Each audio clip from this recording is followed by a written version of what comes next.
Laptop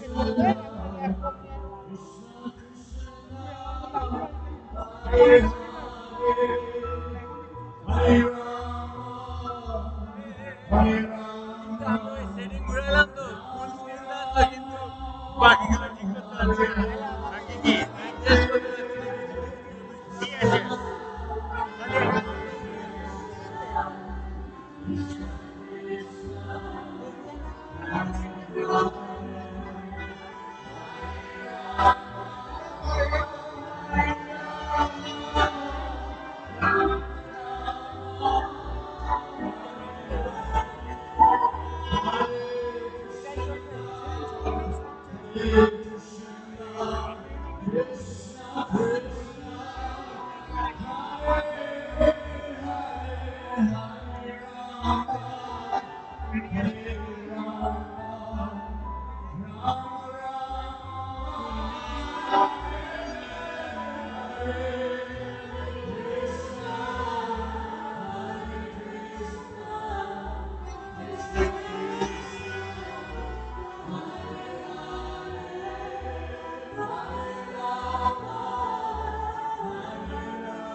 তোমার চার খারাপ এটা বন্ধ করে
Krishna, Krishna, Krishna. Hare Rama, Hare Rama, Rama Rama, Hare Hare. Krishna, Hare Krishna, Krishna Krishna, Hare Hare,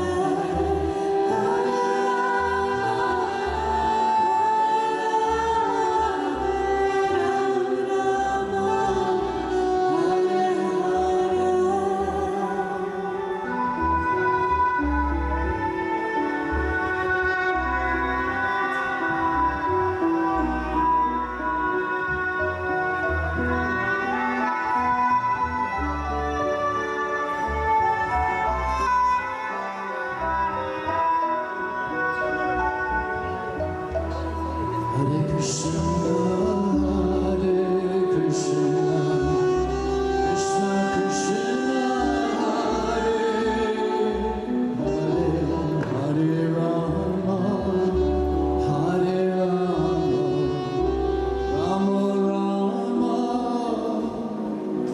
Hare Hare, Krishna, Hare Krishna, Krishna Krishna.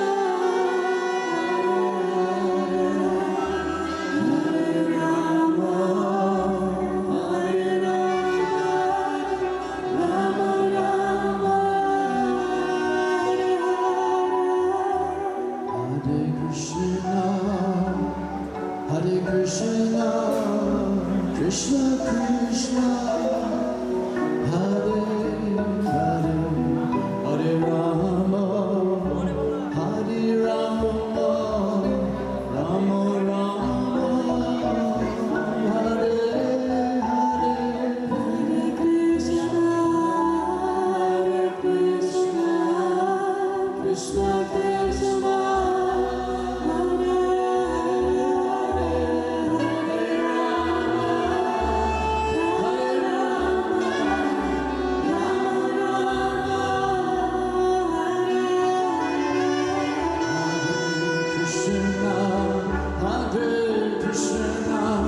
Krishna Krishna, Hare Hare, Hare Rama, Hare Rama, Rama Rama, Hare Hare. Krishna, Hare Krishna, Krishna Krishna, Hare Hare, Hare Rama, Hare Rama, Rama Rama, Hare Hare, Hare Krishna, Hare Krishna, Krishna Krishna, Hare Hare, Hare Rama, Hare Rama, Rama Rama, Hare Hare.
Krishna,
Prabhupada, Srila Prabhupada.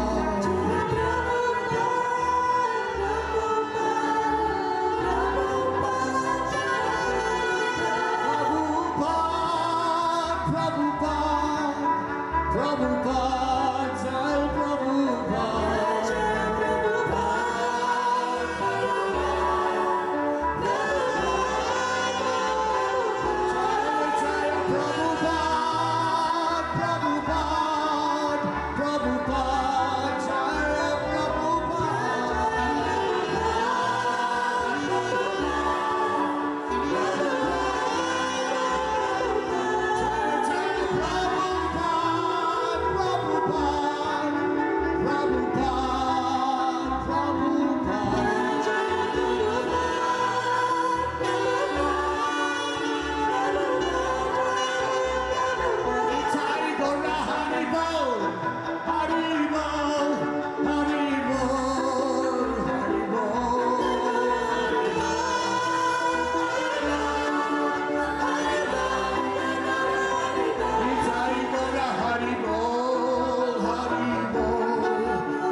Divine Grace A.C. Bhaktivedanta Swami Srila Prabhupada ki jai.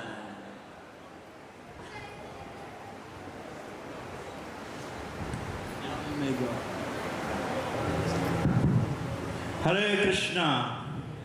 Jore bolna Hare Krishna.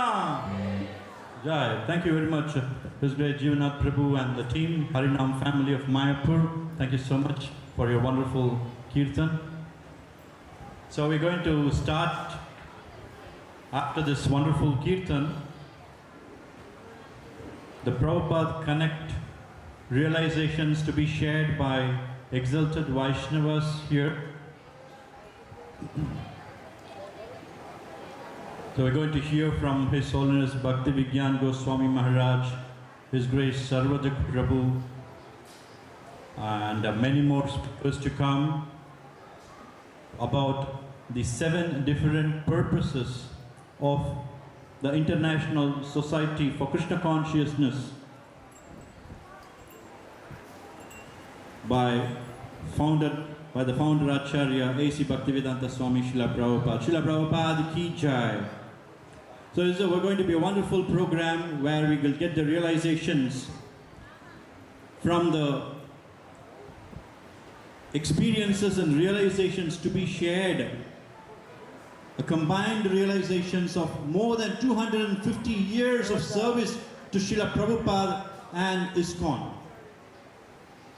More than 250 years of experiences. There's a grand opportunity. So stay back, hear fully, and get the nectar from the lotus lips of all these wonderful Vaishnavas. So before we start the program, I would request the co-directors who are present here, His Grace Tapan Mishra Prabhu and His Grace Subhekshana Prabhu. Thank you very much for coming here on this occasion. I request both of them to come on stage and say a few words before we start the program. Thank you.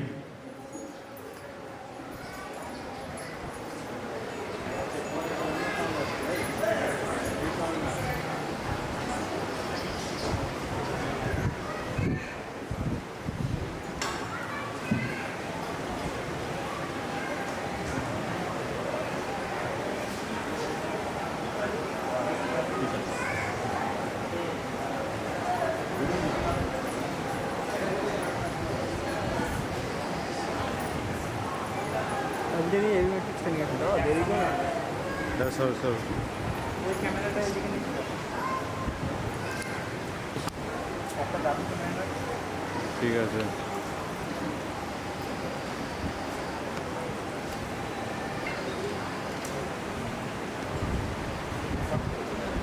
মারো, এটা মারো, এটা মারো, এটা মারো, আমারটা মারো।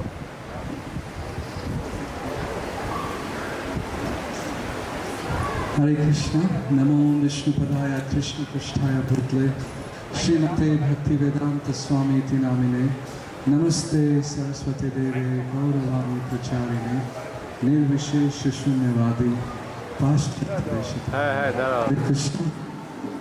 So তোমার কাছে সব we লক are হয়ে gathered আছে। here to celebrate Srila Prabhupada Connect Day. So, Ramanipati Prabhu said that we are starting the program. I was under the impression that we already started the program this morning with a class by His Holiness Jayapataka Maharaj. Right? So that was also part of the program. So Maharaj has already done the inauguration. The purpose of this program is to glorify Srila Prabhupada. The purpose of this program is to bring all of us closer to each other and closer to Srila Prabhupada. As our founder Acharya, Srila Prabhupada's instructions need to be adopted in all over ISKCON. In a certain way, the fact that we are having this day, Srila Prabhupada Connect Day, indicates that more effort needs to be put in this direction where we all have to connect with Srila Prabhupada. So, I want to thank the devotees who have organized the event. I want to specifically mention that there is a need. There's a need for all the devotees to hear from Srila Prabhupada regularly. There's a need for all the devotees to read Srila Prabhupada's books every single day, and come together like this to glorify Srila Prabhupada, so that we establish this relationship. It is, I hope that it's not going to be the only event of its kind. There will be many more that will happen. I think ISKCON Mayapur is, not I think, ISKCON Mayapur all over the world. Therefore, it is very important that this kind of a program is established here in Dham Mayapur. ISKCON Mayapur management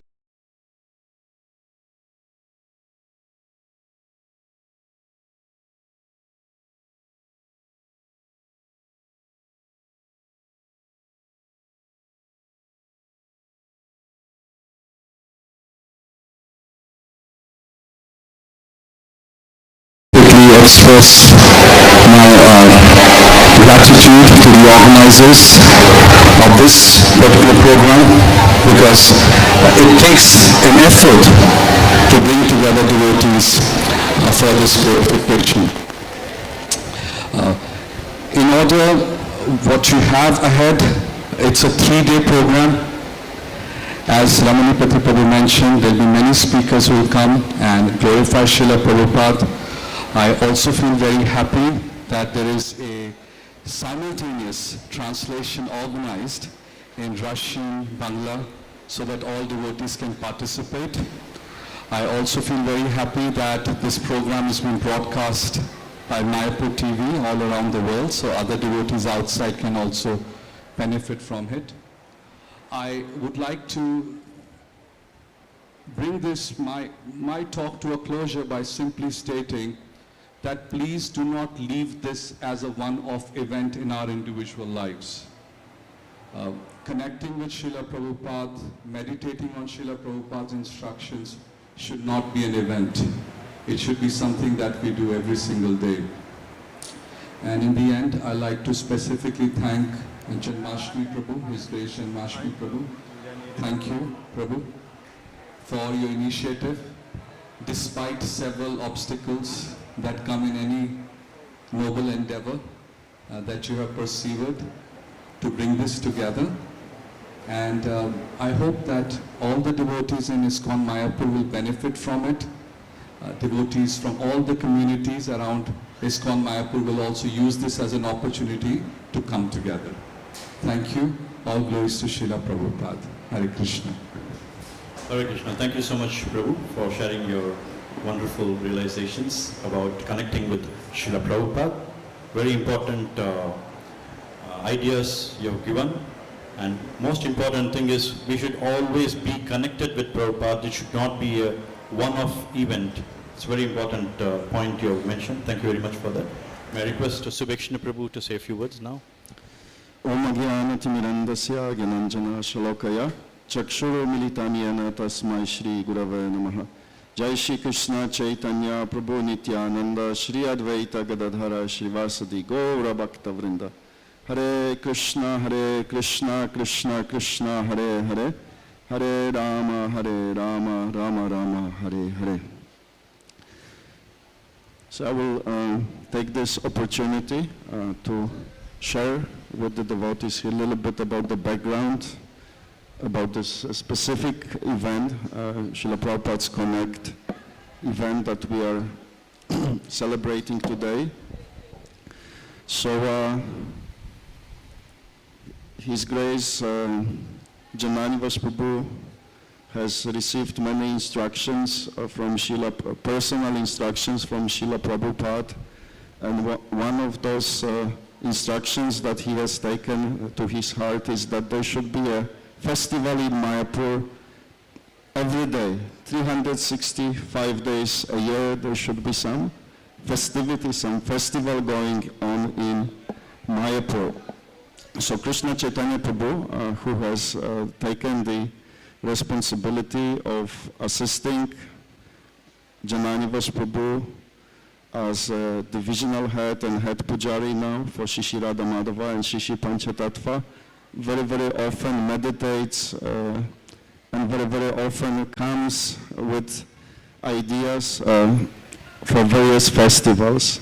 So somehow by Shishi Panchatattva's, Shishi Radha Madhava's, Lord Narasimhadev's, and of course Srila Prabhupada's grace, then him and Janmashtami Prabhu came together and discussed this particular festival. And of course this is not the common that we have a big festivities. It's more like a mention in the class usually that this is the day where ISKCON was incorporated officially in the government books, that not a big festival around the world, doesn't equal or doesn't commonly close with the enthusiasm or the celebrations of programs like Janmashtami or Vyasa Puja and so many other ones. But somehow or another, Krishna Chaitanya Prabhu and Janmashtami Prabhu, they came together, and the decision and the desire was made to make this incorporation of ISKCON a big festival here in Mayapur, and worship Srila Prabhupada for his strategic and preaching genius. Srila Prabhupada, as a founder Acharya of ISKCON, took the responsibility of propagating Chaitanya Mahaprabhu's Yuga Dharma all over the world. Yuga Dharma means that everybody needs to be engaged in the Dharma of this age, which is propagating of the congregational chanting all over the world, including the various governments all over the world. They may be engaged directly, they may be engaged indirectly, but nonetheless, by incorporating ISKCON firstly, of course, in the United States, and now in the most of the countries of the world where ISKCON is an officially recognized institution, religious institution, charitable institution, the governments are partaking in Chaitanya Mahaprabhu's mission, and that is something very wonderful. That is Srila Prabhupada's utilization of the principle of Yukta Vairagya given by Rupa Goswami, that practically speaking, the whole world is engaged now in Chaitanya Mahaprabhu's mission through the various governments which have incorporated ISKCON all over the world. So such a great accomplishment definitely deserve such a grand festival as has been organized by the team headed by Janmashtami Prabhu. Krishna Chaitanya Prabhu also brought many nice ideas with the wonderful Abhisheks and other deity related and Guru Puja, Srila Prabhupada Puja related items so that we can be fully absorbed in Srila Prabhupada's mercy and get most benefit from this wonderful occasion. So I'm extremely grateful myself, and I hope that this festival will grow and other temples all over the world will take inspiration from this Prabhupada Connect festival and bring devotees together to connect in the service at the lotus feet of our founder Acharya. So thank you very much. Hare Krishna. His Grace Subhekshani Prabhu Ki Jai. Thank you very much, Prabhu, for giving your complete support from the co-directors team, both of you, for conducting this program and encouraging all of us to have this program very, very successful, and we need to have many more such programs as we go forward in the future. Thank you so much, both of you. I request both of you to be part of this program all the 3 days according to your schedule of services. Thank you so much for coming in. Hare Krishna. Mayapur Management Ki Jai.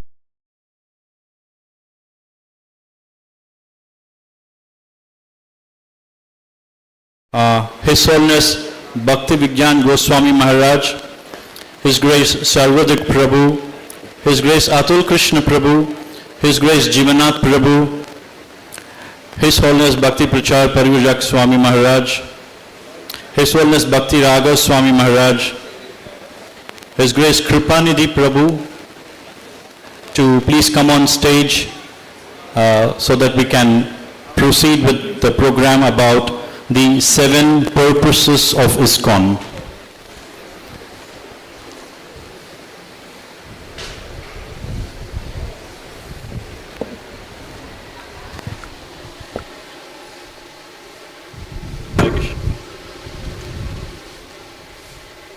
Hey, Haribol, give Maharaj garland for offering. Give Maharaj garland for offering. Not this garland, small garland. Give small garland for Maharaj. Hare Krishna.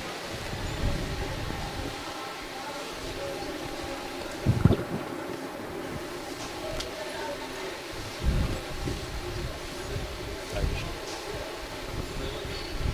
Hare Krishna. This side, that side. Anything. Choice is yours.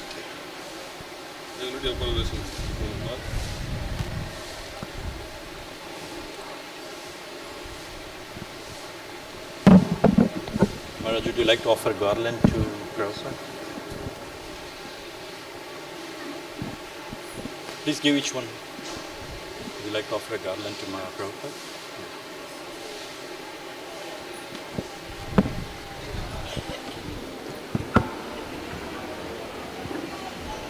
Take one.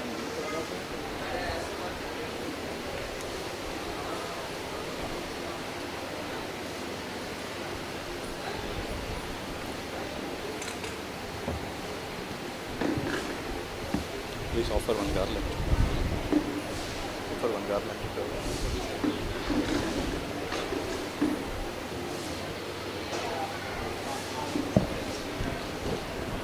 Would you like to offer garland to Prabhupada?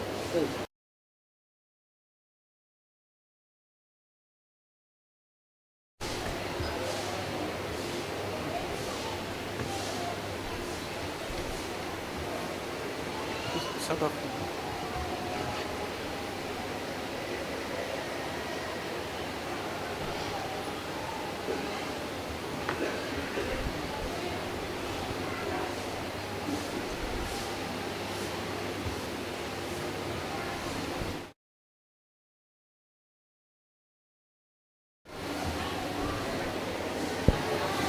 While these Vaishnavas are offering pranams and garlands to Prabhupada, I would like to give a brief description about them.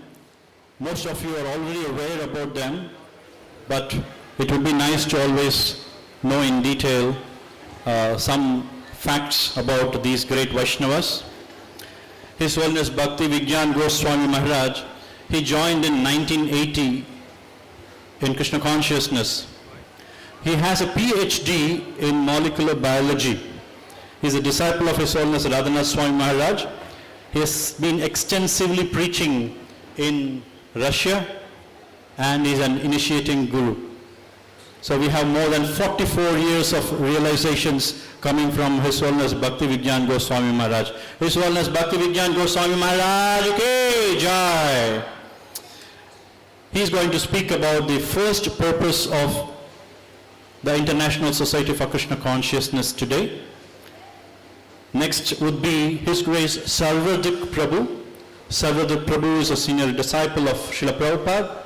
He joined in 1973 in Krishna Consciousness in Portland, Oregon. He served many areas of service in North America. He acted as a vice president, head pujari, head cook. He's a new bhakta leader, and he's an amazing congregational preacher.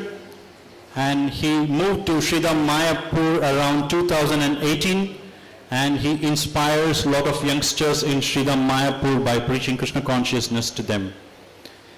His Grace Sarvadik Prabhu ki jai. He is going to speak on the second purpose of ISKCON.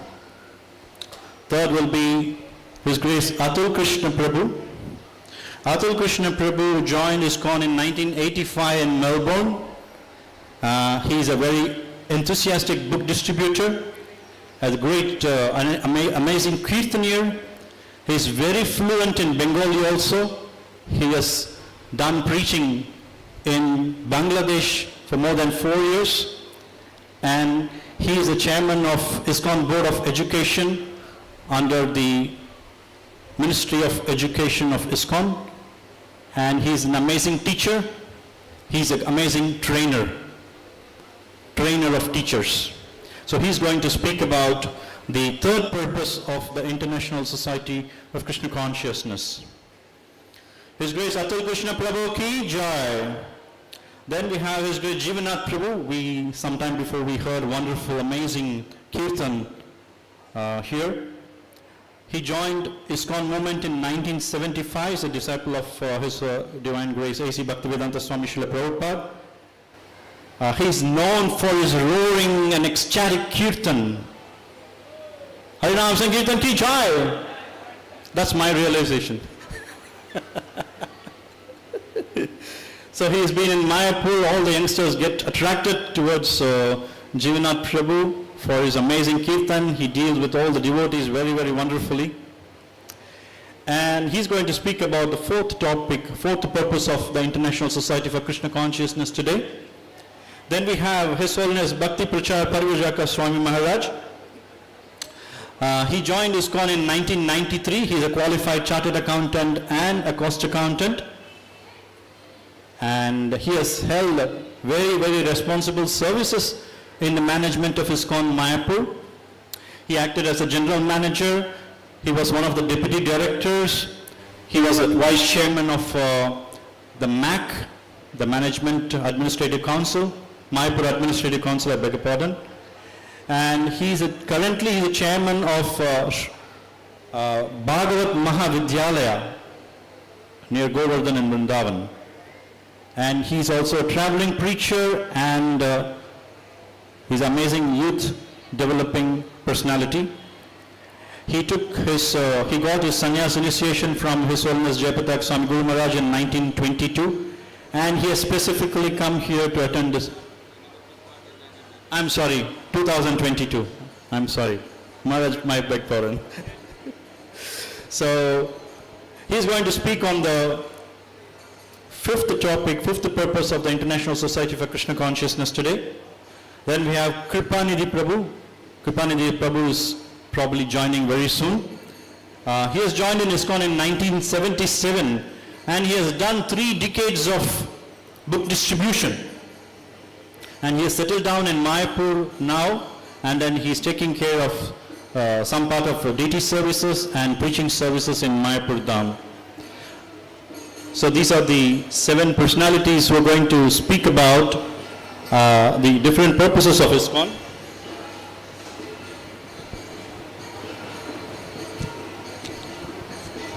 Just a quick one that has come, message has come, His Grace Kripanidhi Prabhu is unwell, so probably he's not going to join us today. Probably His Grace Janmashtami Prabhu may step in to speak about his particular purpose. May I request His Grace Janmashtami Prabhu to please come on stage. Janmashtami Prabhu is the power behind this program. At the age of 75, he's moving around Sri Dham Mayapur, driving all of us like a 20-year-old youth boy. He has an amazing energy to push and inspire each one of us here. Thank you very much, Janmashtami Prabhu.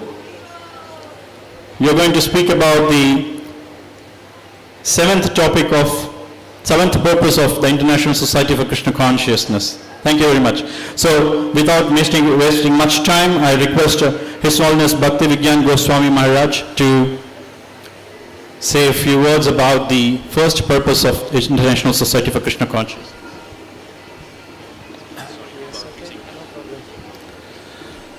Namo Vishnupada Krishna Prishta Bhutale Srimate Bhaktivedanta Swami Niti Namine Namaste Saraswati Deve Gauravani Pracharine Nirvishesha Sunyavadi Paschatya Sutarine Vanchakalpatarabhischa Kripa Sindhubhyo Vacha Patitanam Pavanebhyo Vaishnavebhyo Namo Namaha Jai Shri Krishna Chaitanya Prabhu Nityananda Shri Advaita Gadadhara Srivasadi Gaura Bhakta Vrinda Hare Krishna Krishna Krishna Hare Hare Hare Rama Rama Rama Hare Hare.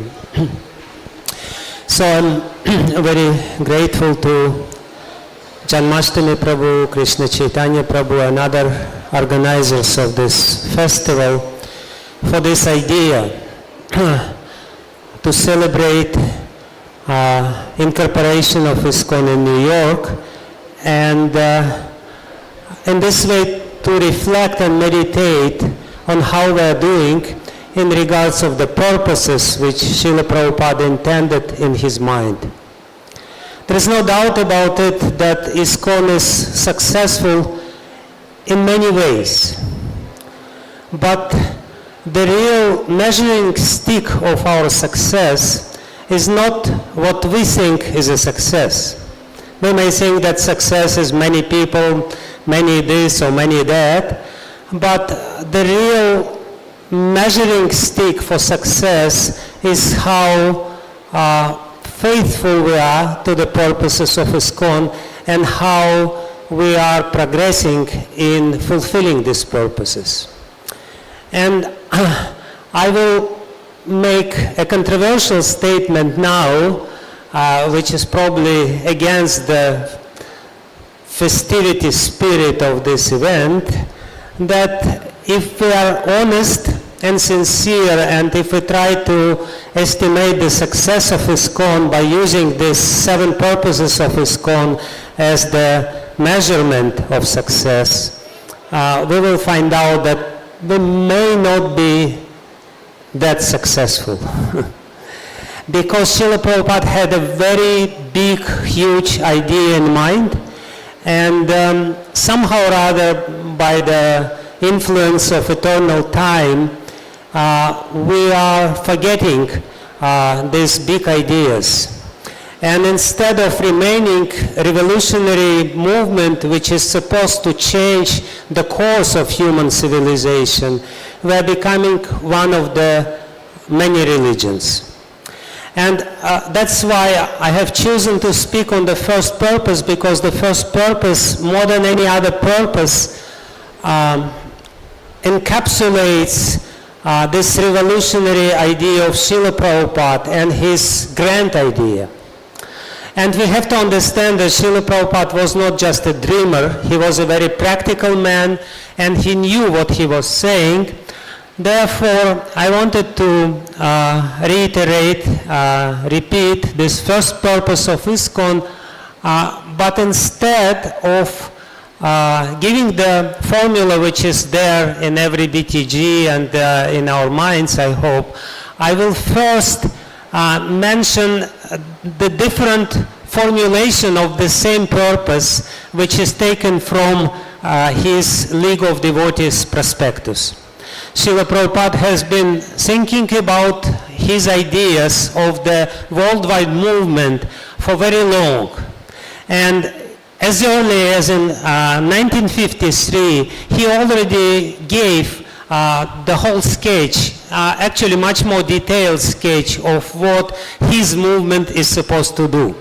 So I will give this formulation of this first purpose of ISKCON in 3 different editions, which are very similar in essence, but have a very important details which we have to keep in mind to understand what Srila Prabhupada wanted us to do. So his formulation in the League of Devotee Prospectus to propagate spiritual knowledge systematically for checking the imbalance of life to the whole race of India and the world over, with a view to educate the people in general in the techniques of spiritual life as the balanced psychic and biological developments of the human race, thereby achieve real unity and peace of the contending elements of the present world. And please, the next point, which is the Constitution of Association.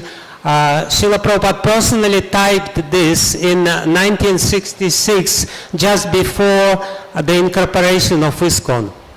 The same purpose is formulated slightly differently, to educate the greater human society in the techniques of spiritual life as the basis for a balanced psychic and biological development, and thereby achieve for the first time in human society a real peace and unity among the contending forces of the world today. So, to be very brief, what is the essence of what Srila Prabhupada wants to tell us by formulating this purpose of ISKCON? He wants us to change the course of human civilization.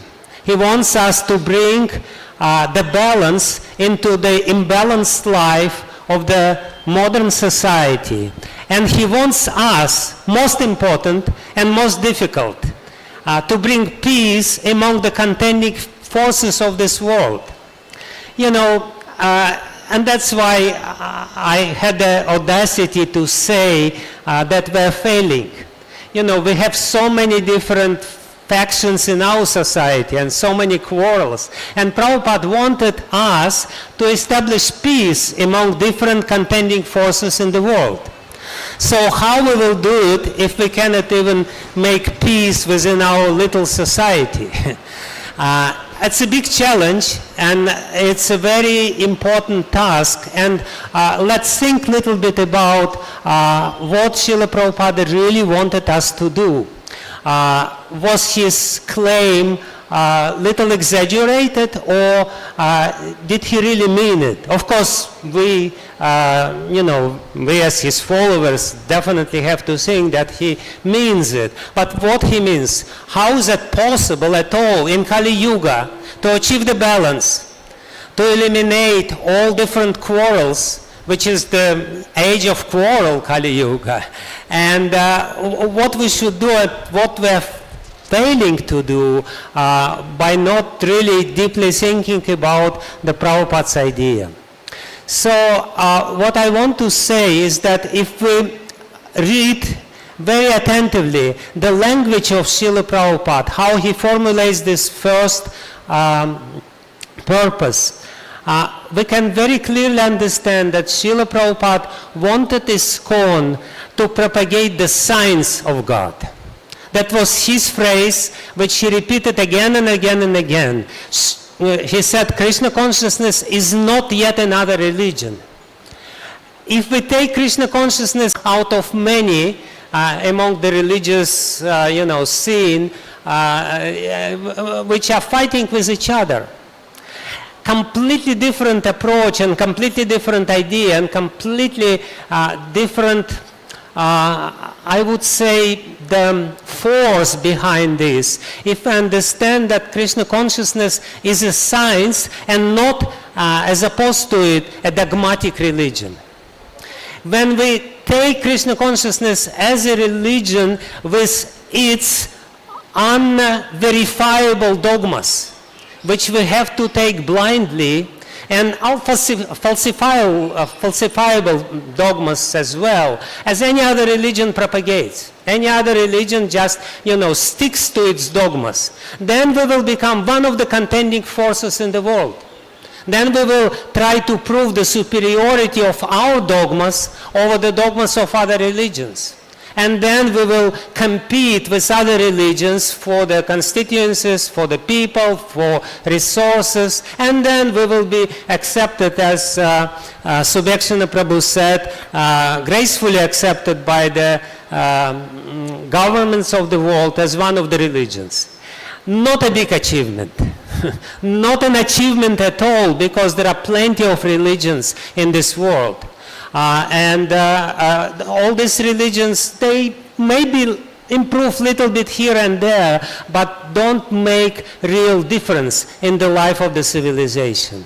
But when Srila Prabhupada says that Krishna consciousness is the science, he means to say that this is not a dogmatic religion, but something completely different. Therefore, he says, he uses such words as systematically propagate. He says educate. He says techniques of spiritual life. All these words, all this nomenclature indicate his ideas. Which he repeated himself during his preaching to us, that this is the science. What the science means, what it really means.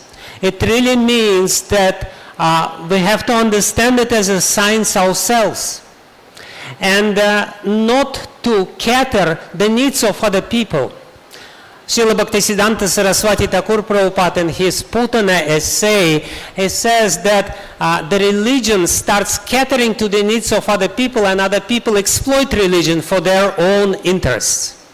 Whereas if I understand that Krishna consciousness is a science, it's not within anyone's interest in particular, not exploitable enterprise of this world, but completely different thing, which pushes people, inspires people, pushes like Janmashtami Prabhu, inspires people to search for truths, not just to adopt dogmas, not just to change the dress, not just to change the external appearance, but to understand the science and follow the science.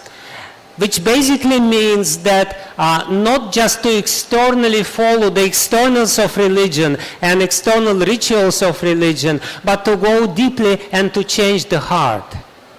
The science is not an enterprise which creates quarrels among people. Of course, sometimes scientists argue with each other, but this is a completely different kind of argument, because they have a common basis. This common basis is the truth.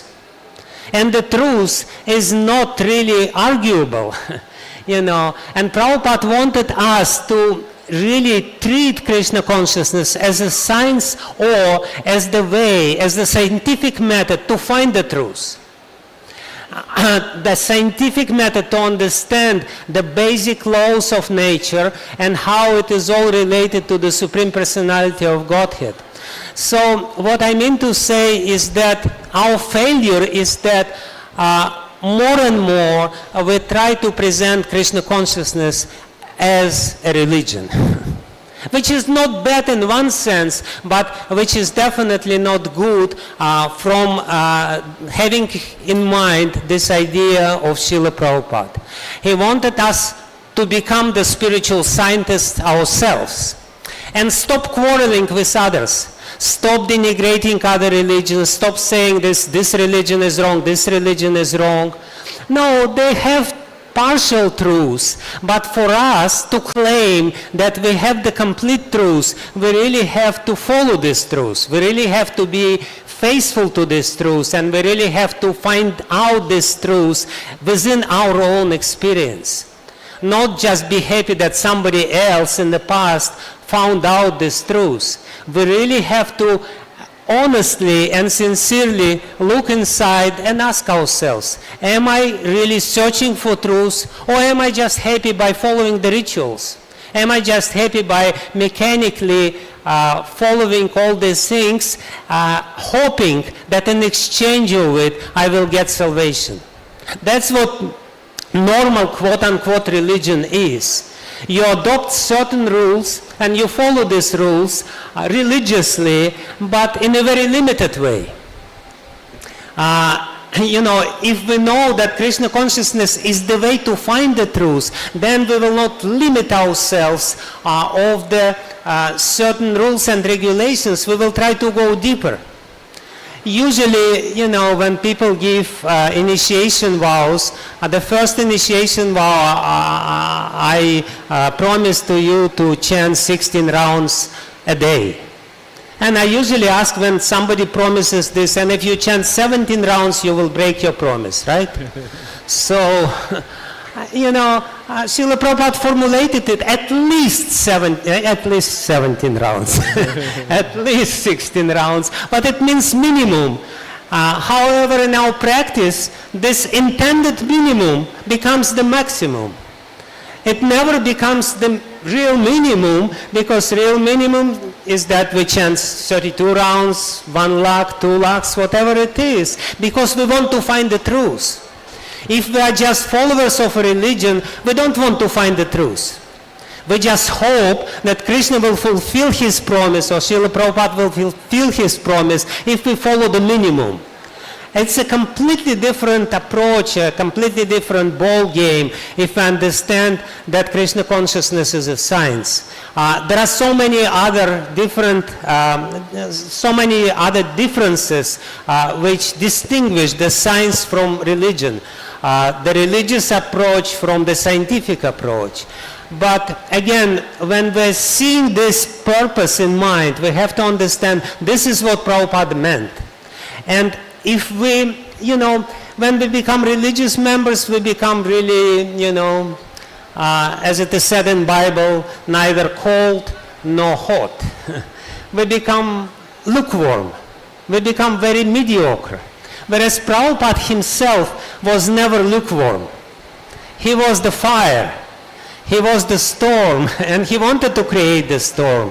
And he would not be satisfied that we are recognized as a religion in other countries. He would be satisfied if we would create a disturbance in many other countries and the minds of the people by preaching the real science, which will not be liked by so many people. In any case, my time is over. I have to finish now. I can speak on this topic for a long time, but again, that's what I want to say, is that all these words in the first purpose of Prabhupada's formulation of this remind us that we should treat the process of Krishna consciousness as a scientific process to find the truth, and first and foremost, we have to do it ourselves. Then we will be able to propagate it to others. Thank you very much. Thank you very much, Maharaj. Thank you so much for bringing up very nicely a description about the first purpose of ISKCON, the techniques, the importance of following the techniques, and how Prabhupada's mood and mission is to spread this Krishna consciousness for all the people of the world, not one specific segment of the people. Thank you very much, Maharaj, for this wonderful thing. Just a quick reminder for all those devotees, the frequency of translation for Bengali is FM 9090, and for Russian it is 95. For Russian language translation it is 95, and for Bengali language it is 90. At the end of the program, Prashadam coupon will also be distributed. Please, all of you stay back and collect the coupon and have the Prashadam. Thank you. Next, I would request His Grace Sarvajit Prabhu to highlight us about the second purpose of the ISKCON.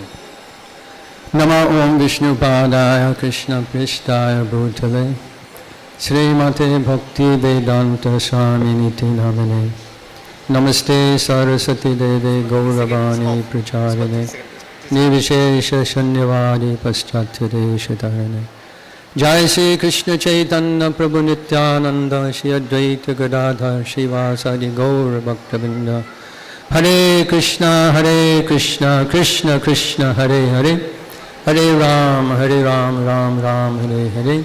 Vansha Kopatrubhischa Kripa Sindhubhye Vacha Patitanam Pavanebhyo Vaishnavibhyo Namo Namah. So I've been asked to speak about the second item, which is to systematically propagate spiritual knowledge through Shastra. Shastra means how to understand something. We understand from Shastra. What are we propagating and what does propagation mean? Propagation means to take one and make it many. To promote, to spread. These are the dictionary definitions of propagation. And this is our mission. This is what we do. This is the business of the ISKCON society. This is why Srila Prabhupada made a society. To spread Krishna consciousness, to propagate spiritual knowledge as we find it in the pages of Srimad Bhagavatam and Bhagavad Gita, Puranas, Mahabharata, Ramayana, Itihasa.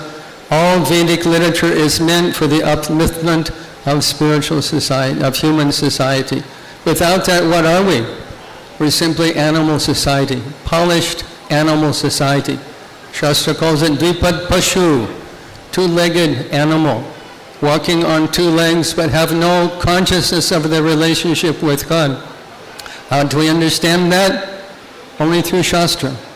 Bhagavad Gita says, Yashastra vidimutshaja bhartati kamakarata nasa siddhimavapnoti na sukham na param gatim.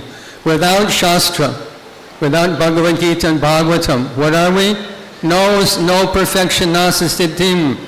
No param gatim, going back to Godhead. No sukham, no happiness.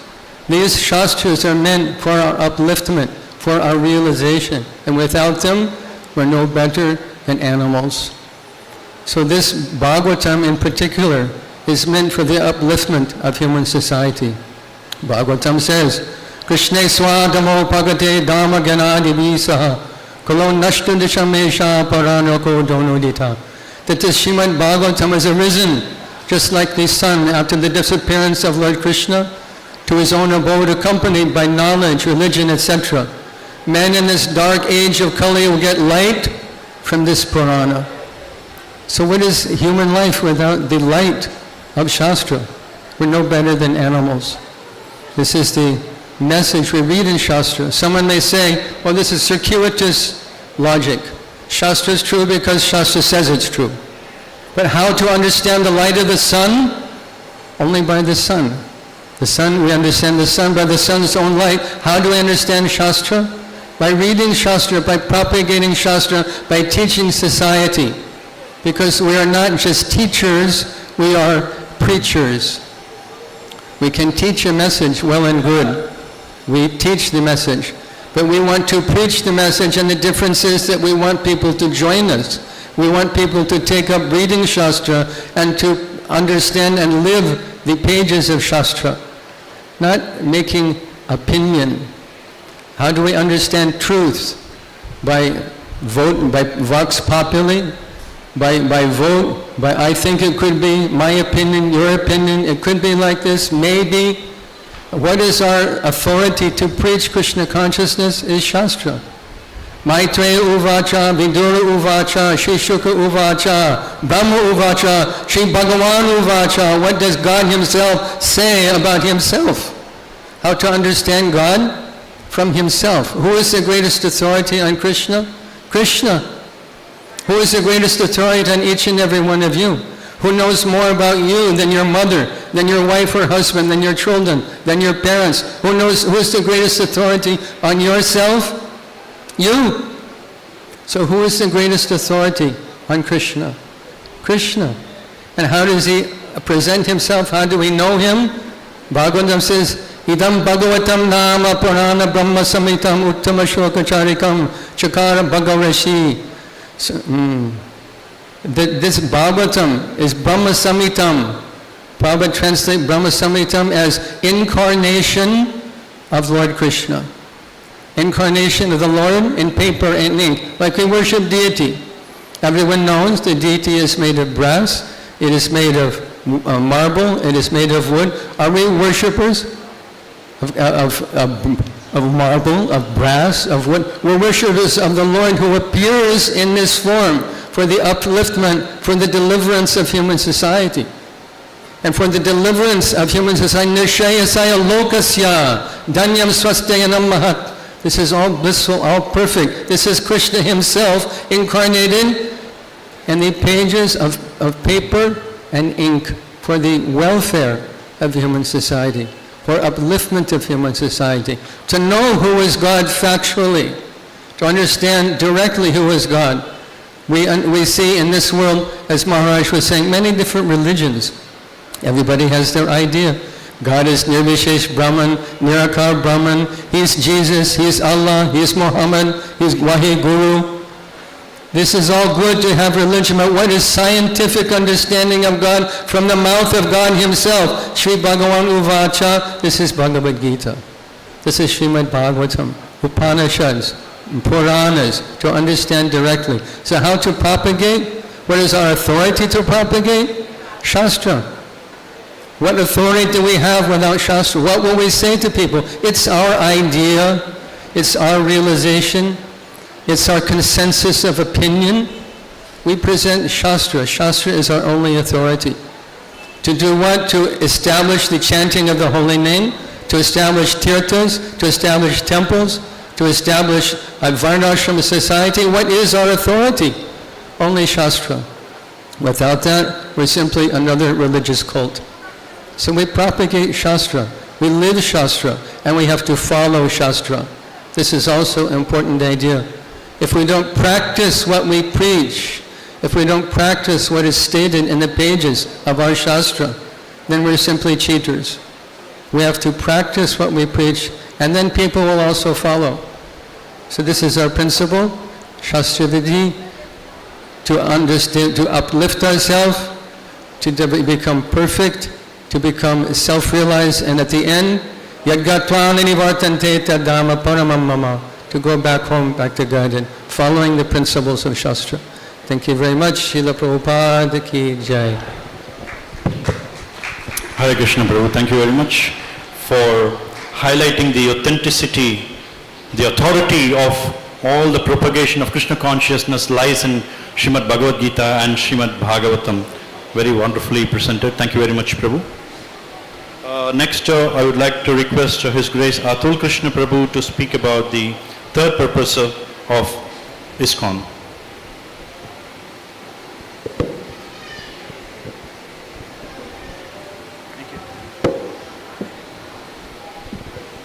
Om Jnana Timananda Sajnana Jana Shalakaya Chakshusha Maritam Yanatasma Sri Gurave Namaha Mantra Guru Ajokta Shikha Guru Ganta Charane Yage Koriya Bandhan Namam Vishnu Padaya Krishna Pastaya Bhutare Shamari Bhakti Vedanta Swami Namane Namaste Saraswati Deve Gaudavani Pracharane Nirvisesha Samapastadayastana.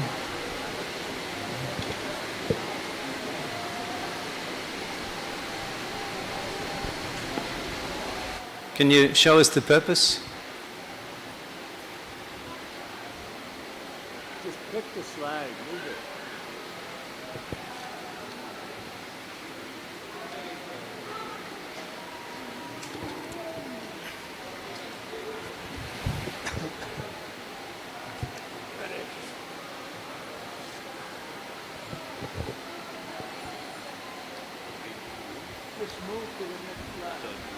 To bring the members of society together with each other and nearer to Krishna, the prime entity.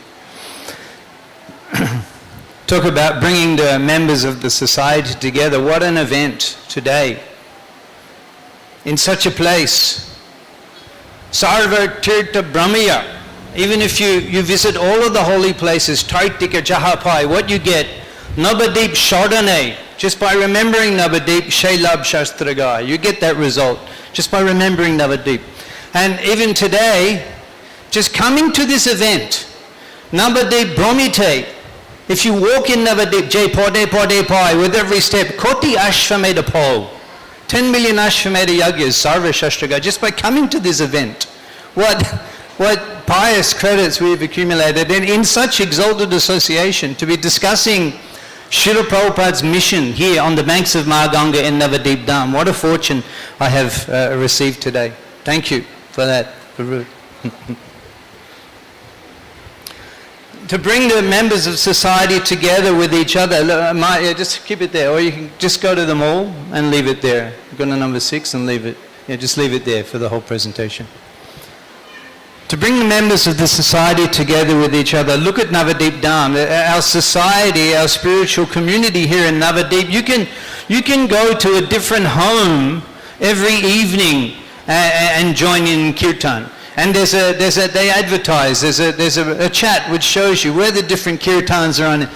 Prati gore gore giye koro e bika bhaja Krishna bolo Krishna koro Krishna shika, where Nityananda Gosai and Haridas Thakur themselves preached through the town of Navadip and the villages of Navadip. We're performing kirtan every night in different homes. What a society, and coming together with devotees. Mayapur is such a place that you can walk into the temple any time of the day and dance in kirtan. And with kirtan you can dance in ecstasy. What festivals we have which bring the society together, bringing members of the society together. The festivals, we heard from Shubhakshana Prabhupada told Jananivasa festival every day. Festival time in Mayapur, you can be walking on the path and you can bump into world preachers of the holy name. Just wandering around the path. You can cross, you can bump in, you can touch those who are spreading the holy name all over the world. What to speak of hearing them. And one festival after another, huge festivals, Gaur Purnima festival, Nishinga Chaturdasi, Sri Janmashtami, Radhastami festival, Rath Yatra Mahamahotsav. In Mayapur, Rath Yatra has become such a grand festival. To bring the members of society together with each other and humanity at large, Kolkata Rath Yatra, such a special event, such a wonderful experience. Prabhupada, he desired that Kolkata Rath Yatra become the biggest in the world. It's not quite that at the moment, but we can say second biggest in the world. When you see them coming together, these Kolkata Basis, they come on the street to worship Lord Jagannath. It is the real thing. It's the three tintarat, 3 chariots, and the devotees are pulling, and Jagannath is enjoying. They each have their own rat. They're not all together on what. They each have their own rat, and they're pulled through the streets of Kolkata. And all of the respectable people that are coming out of their homes and making offerings. These festivals, certainly we're bringing people together wonderfully to worship the Supreme Lord. We were there, it takes hours, many hours, 6-7 hours, Ultarat, we're bringing Jagannath back. And sometimes he stops, according to his own desire, here and there he stops, and devotees come, bring offerings, and sometimes they're adjusting things. So we were at the corner, the main intersection in Kolkata. There's Charingi and Maidan and Damdam, Dharamtala, that main intersection. And there I was, in the middle of the street, dancing. Actually, I had the umbrella and I was in so much ecstasy, I was doing a little Prabhupada like Charlie Chaplin, we were swinging the umbrella. We were there for maybe 15 minutes, as Lord Jagannath was waiting there, making the offerings, and I'm thinking, who gets to live a life like this? Who gets to live in such a society? Any other day, if I was dancing on the street in that intersection, immediately the police would come and take me away. They would probably lock me up. Big complaint, this crazy man. And there I was dancing. And the police there also, Jai Prabhu, Haribo, Jai Jagannath. The police there and the people are watching. Such enjoyment in this society. Would I have ever have conceived of such a thing as a result of our society and the festivals that we have and bringing devotees together?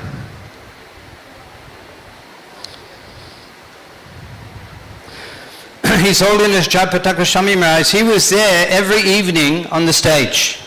Even though in spite of a hospital all day, a dialysis treatment, every evening, Prabhupada ordered him, make Kolkata Rath Yatra the biggest. And well, for 50 years he's been getting, every year, he's never missed a year, Kolkata. To get such association, to be able to sit on the stage with such an empowered preacher who was personally ordered by Prabhupada to perform Rath Yatra, Prabhupada's Rath Yatra, and to have his association as he's preaching in Kolkata, in Bengali, and preaching about Lord Jagannath, such a inspirational, just because we're coming together, coming together, the effect of coming together in this movement and participating in festivals. As Krishna explains in Bhagavad Gita, 2nd chapter, Sangat Sanjayate Kama, your karma, your inspiration, your desires, Sangat Sanjayate, they are produced from the association that you keep. This morning we were able to sit in Mayapur Dham, not that we just see such great personalities, but we can actually hear from them in Mayapur Dham, Shat Mukaritam Bhavadiya Bhartam.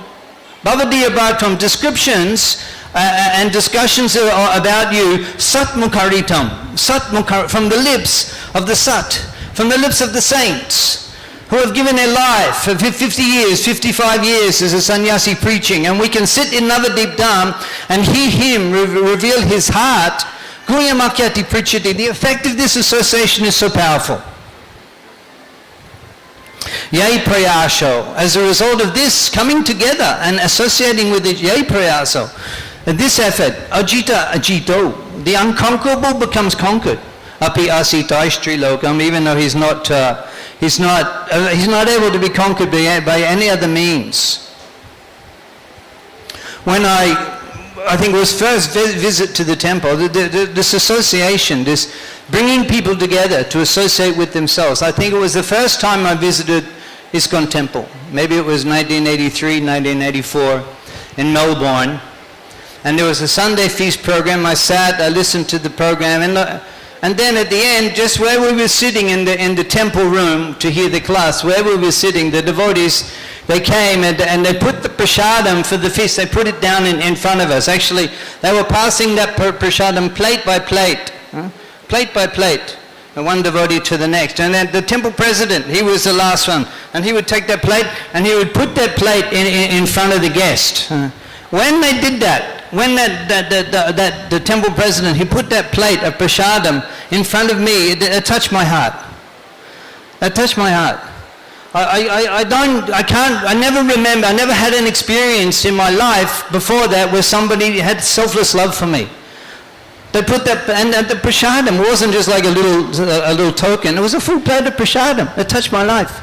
And those devotees that I met that were so committed to Srila Prabhupada in the temple, Melbourne Mahaprabhu Mandir in the 1980s.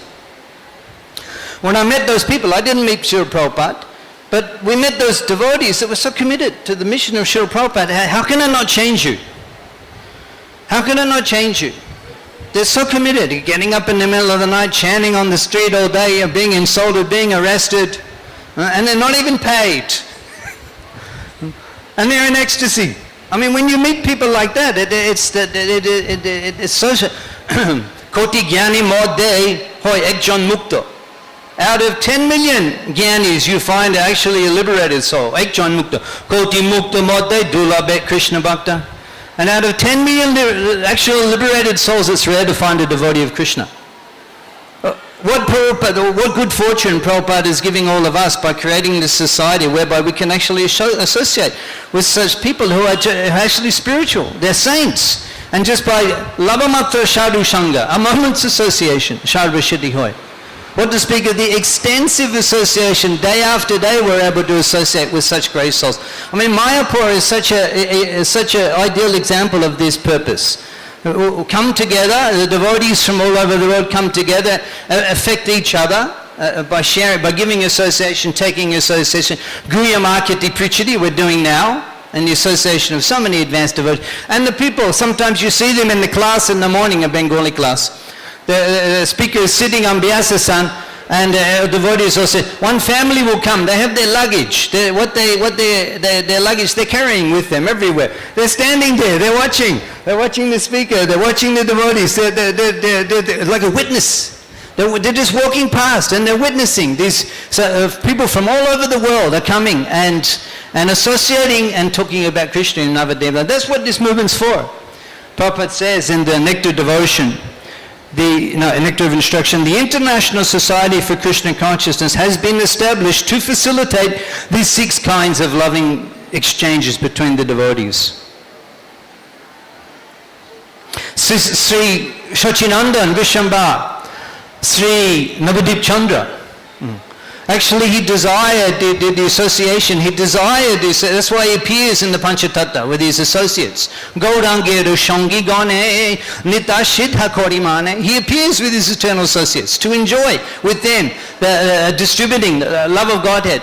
Even in his childhood, Gore Sarva Shastra Bhujya Shamhito Goshti Majay Prabhu Porite Hoilu Chitto. Even though at home he had learned everything, still Goshti Majay, in the association of others, Prabhu Porite Hoilo Chitta. He had a desire to study in the association of others. And this way he enjoyed his pastimes with his eternal associates. And everybody in Navadip loved him. Even before he began the Sankirtan movement. Sarva Navadipe Sarva Lok Hoilo Dhani Nimoy Pandit Odda Pak Shidomani. Through the association he enjoys. And similarly, in the association of each other in this transcendental society, International Society for Krishna Consciousness, that Prabhupada has given us, as reflected in his mission, we can attain all perfection. Hare Krishna. Hare Hare Bol. Jai. Thank you very much for your wonderful presentation about how we can come together, how Prabhupada is a visionary in bringing us all together in Krishna consciousness, protecting us from all other ills of this Kali Yuga. Thank you very much. Next we will request His Holiness Bhakti Prachar Parijak Maharaj. Jivanath Prabhu. His Grace Jivanath Prabhu to speak about the 4th purpose of ISKCON. Hare Krishna, Om Vishwadaya Krishnavastai Guluresh Bhaktivedanta Swami Nitanamane Namaste Everyday Corner Chanting Libertation Shinivadi Pastatats Narane. I was just thinking, I feel really sorry for the translators after that. I really do. You know what I was going to say? At first I was going to start by saying, you got to put some enthusiasm in your talk, Atul, come on. But that was really enjoyable to hear. So, nestled in between, right in the middle of the 7 purposes, comes number 4, right? And what is number 4? Something about Sankirtan. There it is. To teach and encourage the Sankirtan movement, the congregational chanting of the holy name of the Lord. Now, I'm going to say, like, when I first became a devotee, when you use the word Sankirtan, this is 1975, the word Sankirtan meant book distribution. But when devotees in the 60s joined, Sankirtan meant Harinam Sankirtan. So the word has changed. And now, I'm not quite sure what it means. I'm really not quite sure. Because here in Sri Dham Mayapur, we do Harinam Sankirtan. Now let me just read this, if I get my phone to play nicely. Oh, here we go. This is a letter to Ram Ram, my bad. Ram, 1969. Prabhupada said, my advice to you is to at least for 1 hour, you must all go out to have Sankirtan, which is Harinam, outside on the streets or in the park. Are you ready for this? Can you give me a close-up on this? This is your life and soul first business. Translators, you all got that? All the Russians are going, first business. Bengalis? First business. So now we understand that Harinam Sankirtan is our first business. We don't have anything else to do but Harinam Sankirtan. And right now in Sri Dham Mayapur, how many devotees do we have? What, 5,000? 7,000. 7,500. Now let me think, I'll do the math. That's like maybe 1.5% of them come to Harinam. That means 98.5% are at home, enthusing us through their heart. Right? Everyone is in Sankirtan consciousness, so you're all at home thinking, you go, you do it. I'm so proud of all of you. All 20 of you that go out and do Harinam Sankirtan, our first business. So I'm not going to bother saying you should all come out and do Harinam. I've done that so many times where I say, will you come? Will you come out on Harinam? Yes, I will do it. And then I never see you. So I'm not going to bother doing that. But Lord Chaitanya, he did it.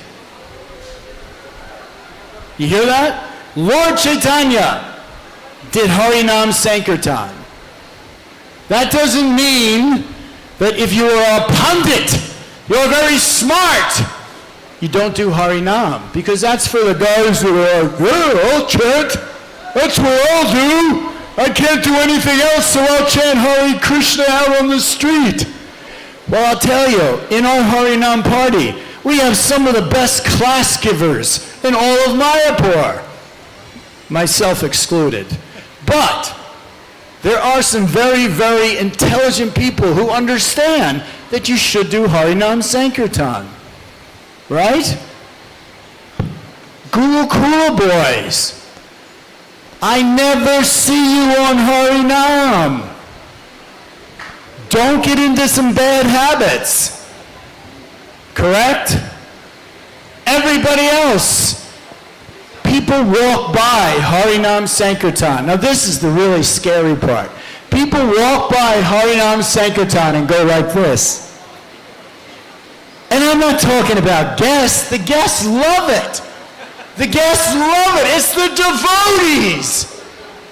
Oh, okay.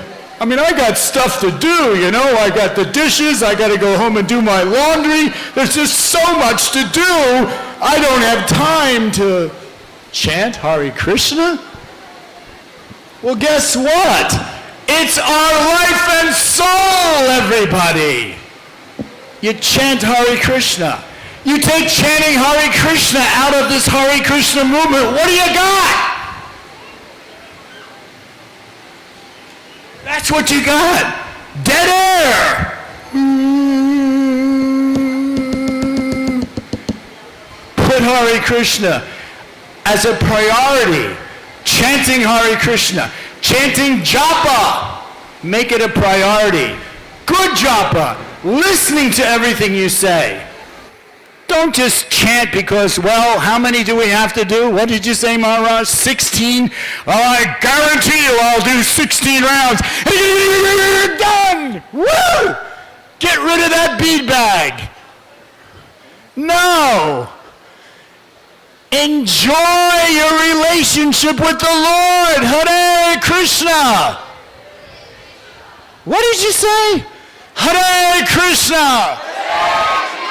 There you go. Now, feel it. Let's do this little test. When you say, Hare Krishna, do you feel it? Well, you feel a little bit. It's so potent, you feel a little bit. You want to feel a little more? Hare Krishna. Felt a little more. What if you really want to feel the potency of the holy name of the Lord? Hare Krishna. Can't you feel that? That happens on Harinam Sankirtan every day, but Tuesday. Every day, but Tuesday. And there's several places you can do it. You can do it in the morning, 10 to 12, under the bridge up there. You can do it in the evening, from 5 to 7, outside the tovp office. Has anybody ever been in Sri Dham Mayapur? You live here, and you've seen the Harinam. Put your hand up. You've seen the Harinam. And you've not stopped to chant? Come on. Who are we? We are the Hare Krishnas. We are not simply the, I put tilak on.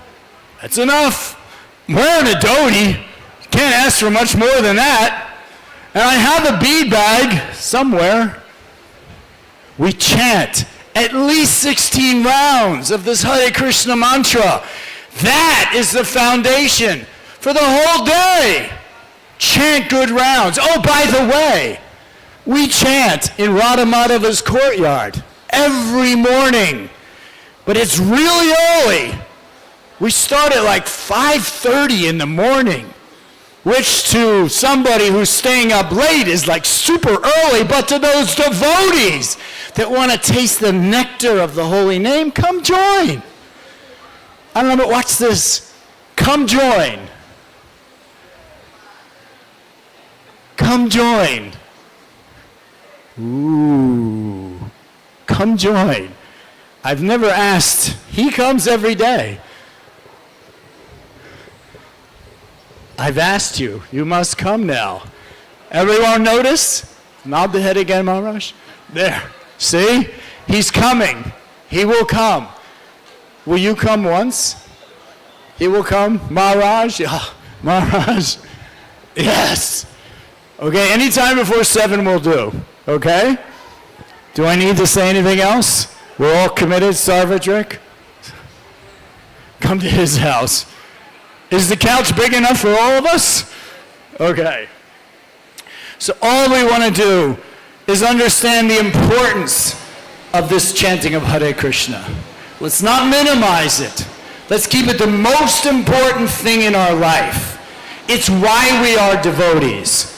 We get to glorify Lord Sri Krishna through his holy name. It is the most important activity, says Srila Prabhupada.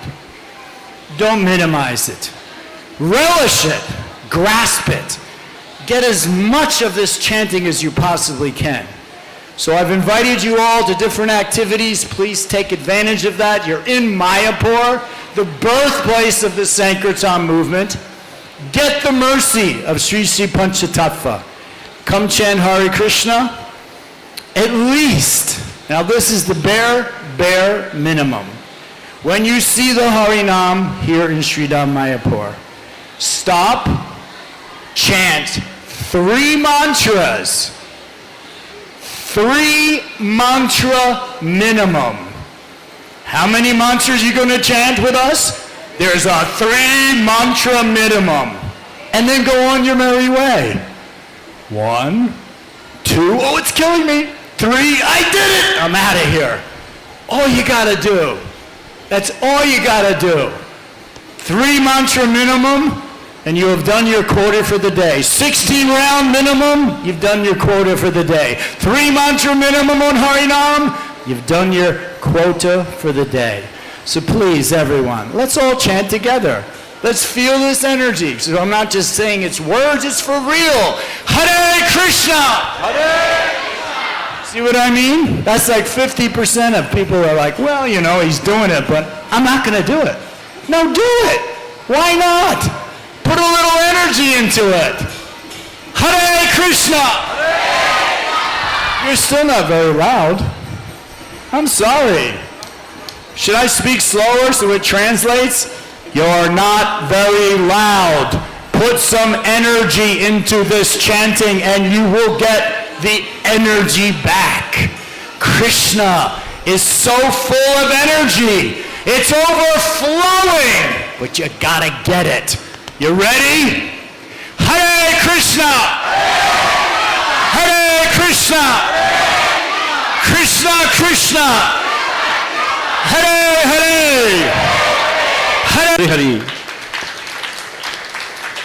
I was quickly reminded of my childhood days, Prabhu.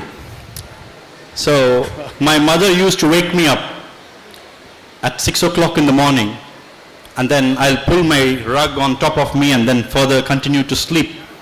And then she'll bring a mug of water, a jug of water, and then she'll try to pull the rug out of me, but I'll hold it tight.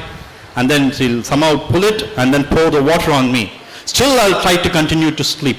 And then she'll give a nice whack on me, then I'll get up. So today what we have received depends on the individual. It's a whack or a pouring of water. Definitely it's a very good wake-up call for all of us, the Dhamvasis of Sri Dham Mayapur. Thank you very much for waking us up, Prabhu. Thank you. Hare Krishna. Jai. I request His Holiness Bhakti Prachar Prayojak Maharaj to talk about the fifth purpose of ISKCON.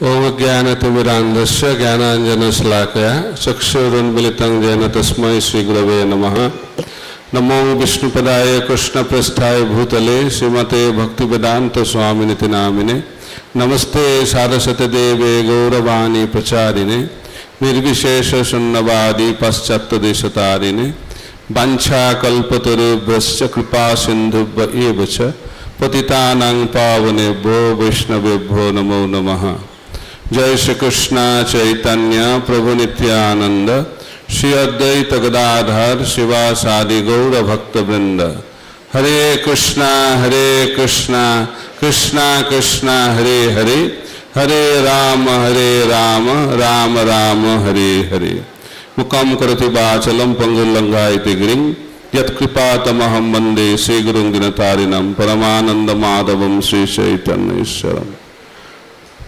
Hare Krishna. Louder. Hare Krishna. Hare Krishna. Krishna Krishna. Hare Hare. Hare Rama. Hare Rama. Rama Rama. Hare Hare. So till now you heard 4 purposes. So I will be speaking on the 5th purpose of International Society for Krishna Consciousness. I would like to request all of you, please repeat after me so that we can understand. By repetition, we can understand better. So 5th purpose of ISKCON as outlined by Srila Prabhupada. So are you ready to repeat? Okay. To erect for the members. To erect for the members. Louder. To erect for the members. For society at large. A holy place of transcendental pastimes dedicated to the personality of Krishna. Okay, go to the previous slide. Okay, keep it like that. So, the 5th purpose is to erect. So, erect is a very interesting English word used by Srila Prabhupada. Erecting for the members and for society at large. As His Holiness Bhaktivedanta Maharaj was mentioning, ISKCON is for everyone. So, it's written members means members of our ISKCON society, and also for everyone, for the society at large. So we have so many members. We have our congregational members being part of Bhakti Vriksha, Naam Hatta, Youth Preaching Department, Life Patron membership. There are so many varieties of members of ISKCON nowadays. During Prabhupada time, member means come and join the temple. That was the only membership available. But now, very bare minimum live in the temple. 99% of our devotees stay at home and practice Krishna consciousness. So it's very, very important principle. Mahaprabhu said, Prithivite achajato nagaradi gram. It's very, very important statement. Mahaprabhu said, Prithivite ache. Jato Nagaradigram, in every town and village all over the world. It's not exclusive, it's all inclusive, geographically. Then he is telling, Jare dekho tare kaho Krishna upadesh. Whomever you meet, without any discrimination, talk about Krishna consciousness. So everyone in every part of the world should become Krishna conscious. That is the purpose of Krishna consciousness movement, as desired by Lord Chaitanya Mahaprabhu and as desired by His Divine Grace, A.C. Bhaktivedanta Swami Srila Prabhupada. So that is to erect for the members and for society at large. What? A holy place. Very important, holy place. And holy place can be a temple, a holy place can be a dham, holy place can be a community. So Prabhupada established 108 temples during his lifetime. And now, by the sincere efforts of his followers, we have more than 800 temples all over the world. So temple is very, very important. Somebody told Prabhupada, in India so many temples, why you need more temples? And Prabhupada looked at him and he said, who is this? It's my son. Then he said, there are so many boys available on the street. So why you are having your own son? No, it's my son, it's my son. So he said, in the same way there can be so many temples, but I need my temples. So my temple is not for ringing bell only. My temple is the embassy of the spiritual world. My temple, Prabhupada used to say, is an educational institution. My temple is a hospital. So Prabhupada used unique terminology in order to indicate temple. It's very, very unique. So Prabhupada said, living in temple means living in Vaikuntha. He said, all my temples are Vaikunthas. And he used to mention, living in the forest, living in village is living in mode of goodness. Living in the city is living in mode of passion. And living in brothels, clubs, it is a living in the mode of ignorance. And living in our ISKCON temple is transcendental. So ISKCON temples are Vaikuntha. And he said it's a spiritual embassy of the spiritual world. So why you go to the embassies? To get the visa. If you have to go to America, you need American visa and you have to go to American embassy. If you want to go to UK, you have to go to UK embassy and get the visa. So what visa you will get in ISKCON temples? When people come to ISKCON temple, they get visa to be transported to the spiritual world, the Vaikuntha world, and that is the purpose of ISKCON temple. Then Prabhupada used to say, ISKCON is a hospital. There are so many hospitals, but ISKCON is very special hospital where our real disease, what is our real disease? The disease of moving in the cycle of birth, death, old age and disease, janma, mittu, jara, vyadhi. So this cycle of birth, death, old age and disease is a real disease, and that needs to be cured. And Prabhupada has given this wonderful hospital in the form of ISKCON to cure that disease. And who is the doctor? The main doctor, the super specialist doctor is His Divine Grace, A.C. Bhaktivedanta Swami Srila Prabhupada. And what is the medicine?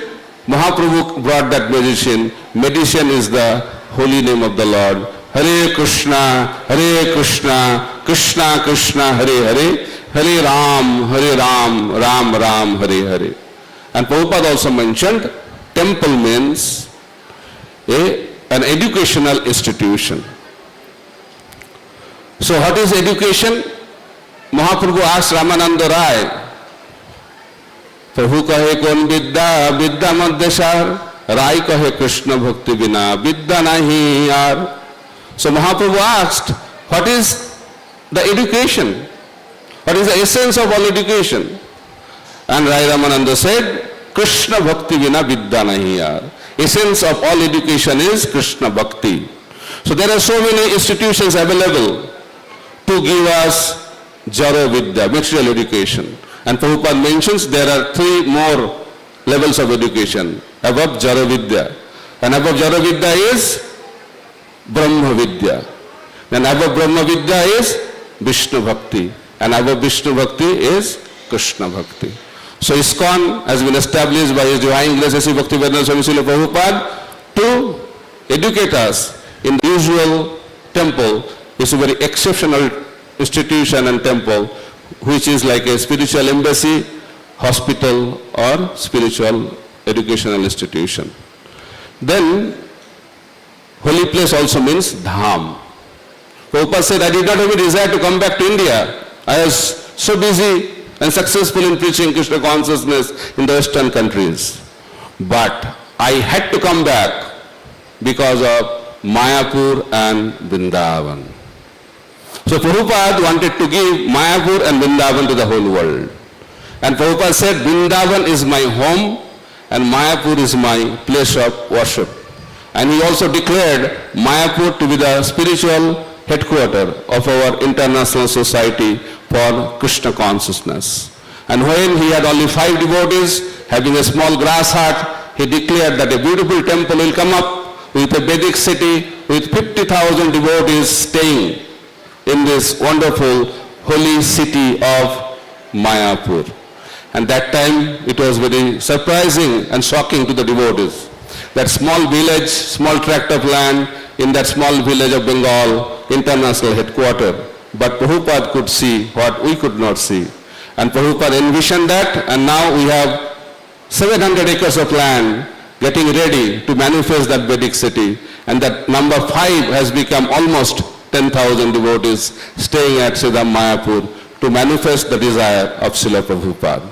So that is holy place. And Vrindavan, Prabhupada said, is meant for the Goswamis. Those who are in renounced sort of life should stay at Vrindavan, and those who are in household life can stay in Mayapur. So Mayapur Vrindavan is the place to charge the battery, spiritual battery.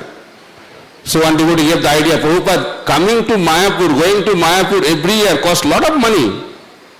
So why not give up the idea of going to Mayapur every year? We can accumulate so much money by not going, and we can build so many temples. Prabhupada said, your idea is good, but I have better idea.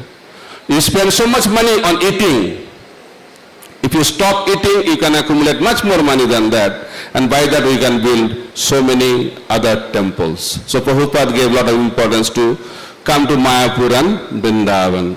And this is very, very important to spend time in Dham, and that is the purpose, a holy place of transcendental pastime. What is transcendental? Transcendental means beyond 3 modes. So holy place is beyond 3 modes, temple is beyond 3 modes. So Prabhupada has given us the opportunity to experience the spiritual world by staying in his wonderful temples and staying his wonderful offering as Mayapur and Vrindavan Dham. And this is dedicated to who? Dedicated to the personality of Krishna. Prabhupada was very, very particular and clear about who is God. Somebody said that you should have the name International Society for God Consciousness. But Prabhupada rejected that, and he said our society's name should be International Society for Krishna Consciousness. Whatever we do is for Krishna, and there is very, very clear indication and clear message to the whole world that the Supreme Personality of Godhead is Krishna. And Prabhupada wanted to dedicate this holy place to the personality of Krishna, which is the essence of all knowledge, which is revealed in Srimad Bhagavatam. Ete changsha kalapunsha Krishnastu Bhagavan Swayam. Krishna is the Supreme Personality of Godhead. That's why Prabhupada wanted to offer a holy place of transcendental pastime dedicated to that Supreme Personality of Godhead, Krishna. And this is the essence of the purpose, 5th purpose of our International Society for Krishna Consciousness. Thank you very much. Hare Krishna. Srila Prabhupada ki jai. Srila Prabhupada International Society for Krishna Consciousness ki jai. Gaur Pramanande Hari Hari Bo. His Holiness Bhakti Prachar Parvijak Maharaj ki jai.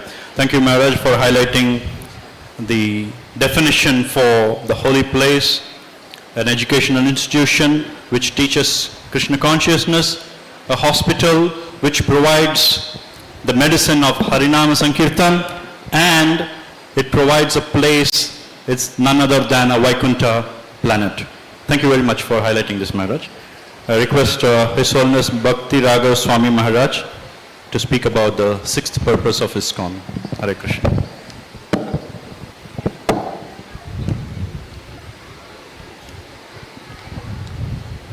Hare Krishna.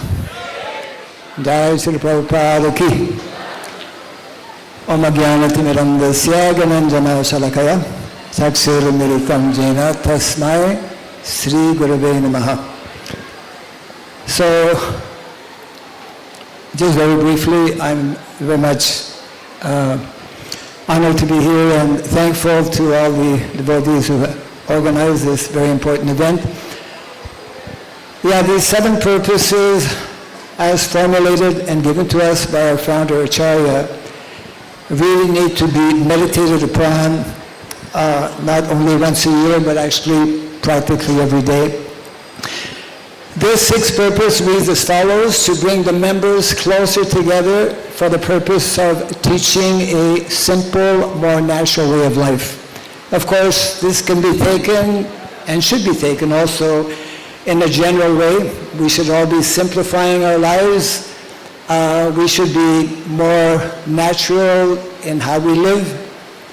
Now, I'd like to take this to a particular level, and I'm standing up here actually because I will indicate to whoever is in charge of the slides to change, because I have a few slides to show. I can change it right now. Again, change it? Yeah, okay, leave it there. So one thing that's important to understand, which very often, although we read about it, we don't quite grasp the full meaning. I'm actually thankful to Bhakti Maharaj, who touched on a very important point from the very beginning, which I believe set the mood or sets the mood to what should be a basic component in all of our individual lives and for the society as well. We are meant to bring about major changes in the world. We are meant to be actually a real revolutionary movement. And to help us understand this, we need to grasp some basic components, some basic ideology. One of them being so fundamental that it evades us. And that is, number one, that Vedic culture is primarily an agrarian-based culture.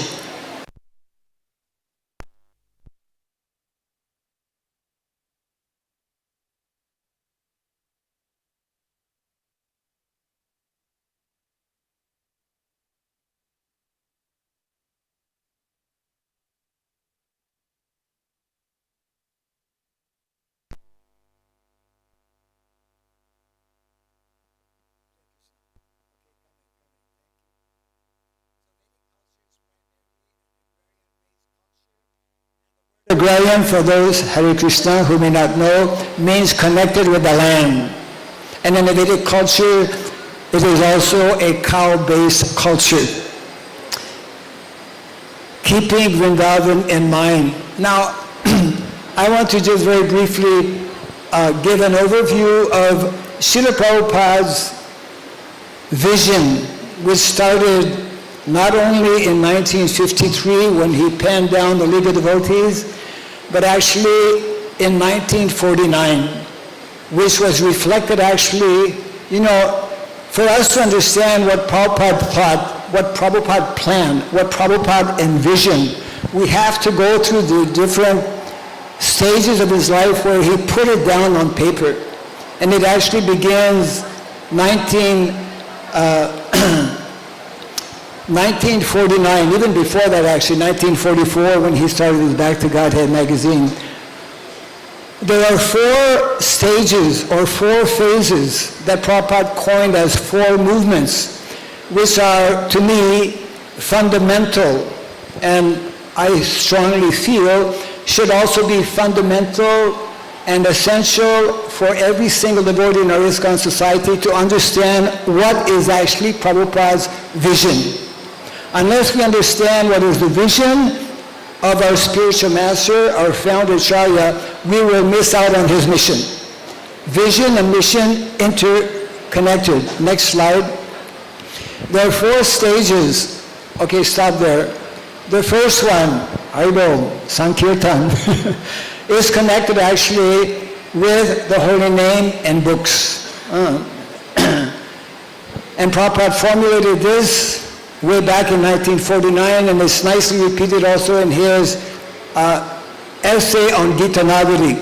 I highly recommend for those who have not yet read or may not even know about Gita Nagari essay that came out in his Back to Godhead magazine in 1956. And then 1963, as was mentioned, is another important, actually 1963, Prabhupada wrote, The Light of the Bhagavad. There are many important instructions there. Let me go through these 4 movements and try to grasp this. I'll keep it very brief. First movement, when Prabhupada went to the West, that's what he did, isn't it? He went to Townsend Square Park with a few devotees and he started to chant the holy name.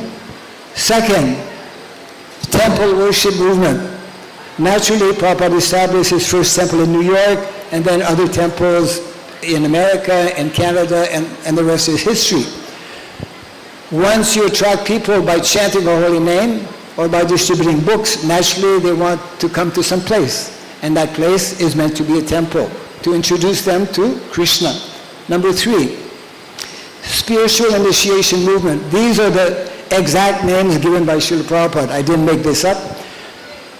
If you look at the references I'll be giving later on, you can find out directly. Spiritual initiation movement actually refers to what we have in our ISKCON society, training up individuals, congregations, so that they can become qualified and committed members to the society. Now these 3 movements is what basically most of us see, and what we have seen largely, and what we understand to different levels or to different extent within our society up to now. Prabhupada from the very beginning also gave us the 4th movement, which to this day largely evades us, not understood. As a matter of fact, not only is it not understood largely, but unfortunately many of our devotees, and I dare say as well, some of our leaders are not understanding and even minimizing this important instruction given by our founder Acharya. And what is that 4th one? Prabhupada called it classless society movement. Classless society movement means actually Daiva Varnashrama.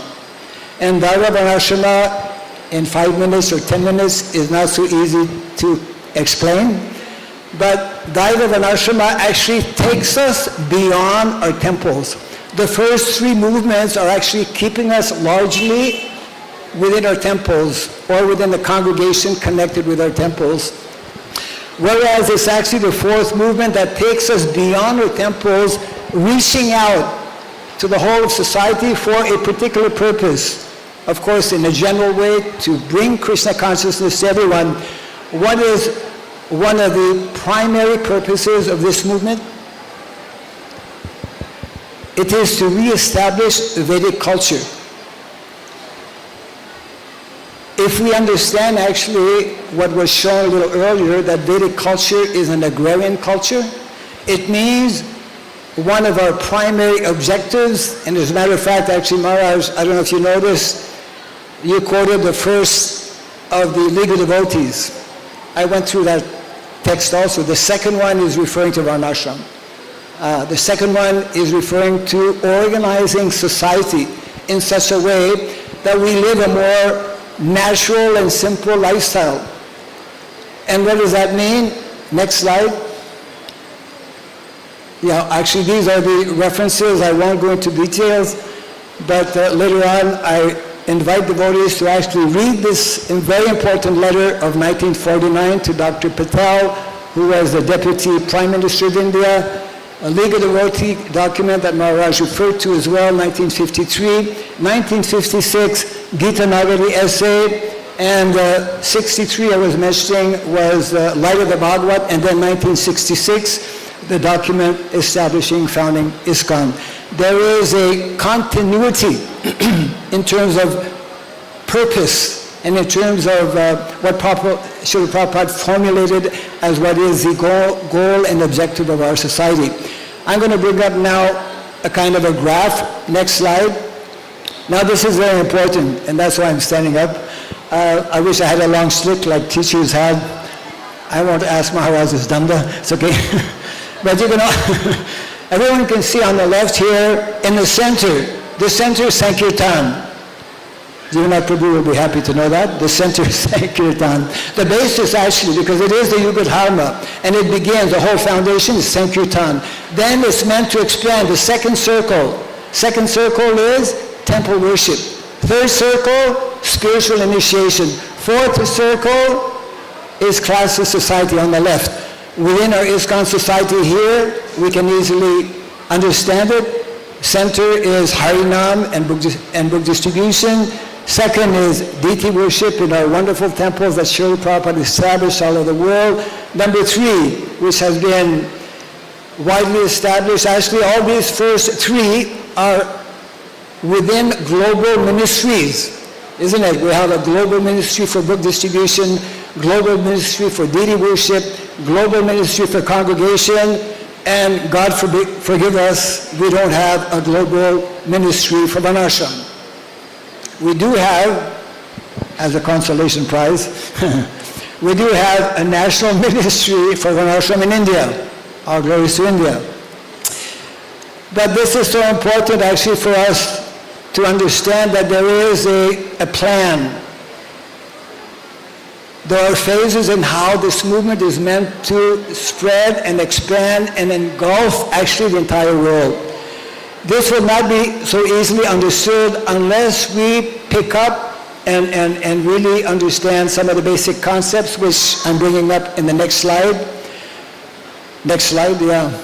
We need to know and appreciate the difference between what is called material swadharma and spiritual swadharma. We are followers of Sanatan Dharma, but Sanatan Dharma is not only or exclusively something spiritual.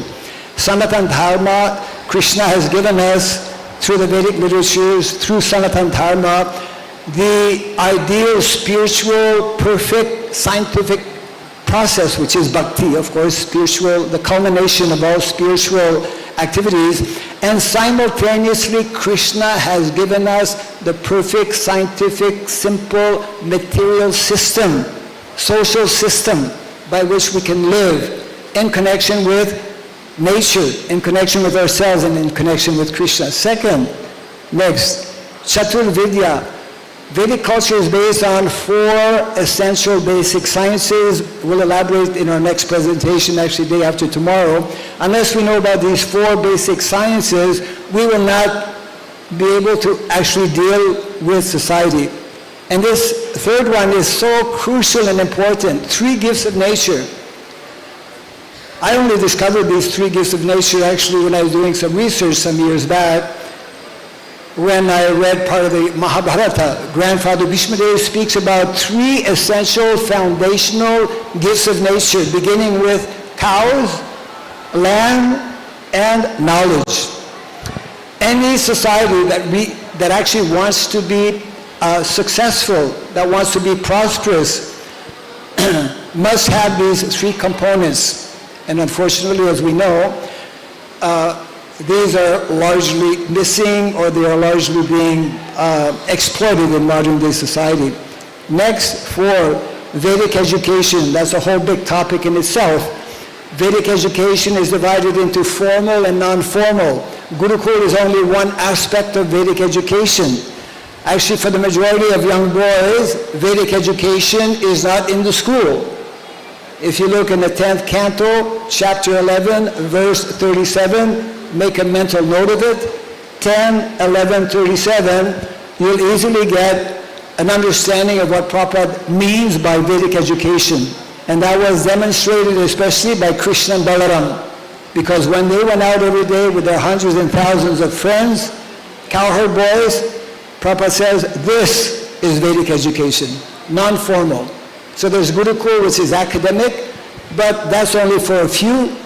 The vast majority actually, if we understand and live within an agrarian society, is actually connected with cows and land. Number 5, Vedic sociology. Vedic sociology basically goes into detail in terms of how society is meant to be arranged. And the last one, Vedic economy, is connected actually with Vedic sociology. Just very quickly to wind up here, next, this is Srila Prabhupada, Daya Srila Prabhupada Ki. In Gita Nagari, a farm community way back in the 70s, and 1974 actually, and this is what we need to be connecting with. If we cannot connect with Krishna's cows in a real manner, and ultimately, as Vedic culture is advocating, we're meant to do this on a daily basis, we're going to have a hard time connecting with Krishna. Vedic culture begins actually with being conscious. Namo Brahmanya Devaya, go Brahmana. Go Brahmana hitaya cha jagat hitaya Krishnaya govindaya namo namaha. Yeah, there it is. So this is what we should be looking forward to in terms of what Vedic culture, what Vrindavan culture, what agrarian culture is all about. And we urge our devotees to very seriously, especially meditate on this 6th purpose given to us by Srila Prabhupada. The GBC actually passed a resolution, the last one on Varnashram, 2015, quite a few years back. Very short also, and basically mentioned that understanding that Varnashram was very important to Srila Prabhupada, understanding that Varnashram remained the 50% of Srila Prabhupada's unfulfilled mission, we therefore establish a research committee, period. Not much has come out of that resolution, unfortunately, but I'm just making this point that the GBC, as you know, the leaders of our society recognize and have put it in a resolution, that this still remains 50% of Prabhupada's unfulfilled mission. So the first 3, Sankirtan, books and the holy name, temple worship, establishing temples and deities, and also congregational preaching are all happening in different countries at different levels. But the 4th one, we have neglected. And it is a standing order given by Srila Prabhupada, and it actually is meant to be connected and to begin with education in terms of Varnashram College. Prabhupada wanted that immediately we establish Varnashram College wherever we have a temple all over the world. That also, unfortunately, has not happened. So yes, our tendency or the danger is that we just strive or think that just becoming another religious organization recognized by the government is going to fulfill Prabhupada's desire. No. ISKCON is a society with all of the knowledge, Vedic knowledge that we have, scientific knowledge that we have, is meant to be the authority in terms of the standard sciences. What are those standard sciences? It connects with the science of economy, science of education, science of politics, science of philosophy. These are the 4 basic, what we call Chatur Vidya within our Vedic culture. So once again, thank you very much for attending this program today, and we'll be having some follow-up on all of this. Hare Krishna. Jai Sri Prabhupada. His Holiness Bhakti Raghav Swami Maharaj Ki Jai. Thank you very much, Maharaj. Thank you very much for your highlights on the Varnashrama and the 4 important movements, Sankirtan movement, temple worship movement, spiritual initiation movement, and classless society. As Maharaj was mentioning, this is one of the unfulfilled missions of Srila Prabhupada, which he has left for us. Probably we can attend one more time on Monday evening during the talk show, where we'll hear more details about these topics. Please do come back again. Now for the 7th purpose, His Grace Janmashtami Prabhu. Hare Krishna. Om Jnanatimanandasya Gananjana Shalakaya Chakshur Umlitam Gena Taishmai Shri Gurave Namaha. Nama Om Vishnu Padaya Krishna Prastaya Bhutale Srimate Bhaktivedanta Swaminiti Namane Namaste Saraswati Devi Gauravani Pacharani Nirvishesha Shunyavadi Paschatya Deshatarani. In 1972, Srila Prabhupada arrived in San Francisco. And at that time, San Francisco was just exploding with Krishna consciousness. There was so many, it was very attractive to the hippie culture. And there were many news reporters that came to the San Francisco temple that were very excited to interview Srila Prabhupada. Newspaper reporters and television reporters. And one reporter asked Srila Prabhupada, Swamiji, what will happen to your movement when you die? Unusual question. And Prabhupada responded, I will never die. I will live eternally in my books. So the whole movement is actually dependent, as we see here, with a view towards achieving the aforementioned purposes. So that, how to do that? To publish and distribute periodicals, magazine, books, and other writings. It's what, like as Sarvadrik Prabhu was saying,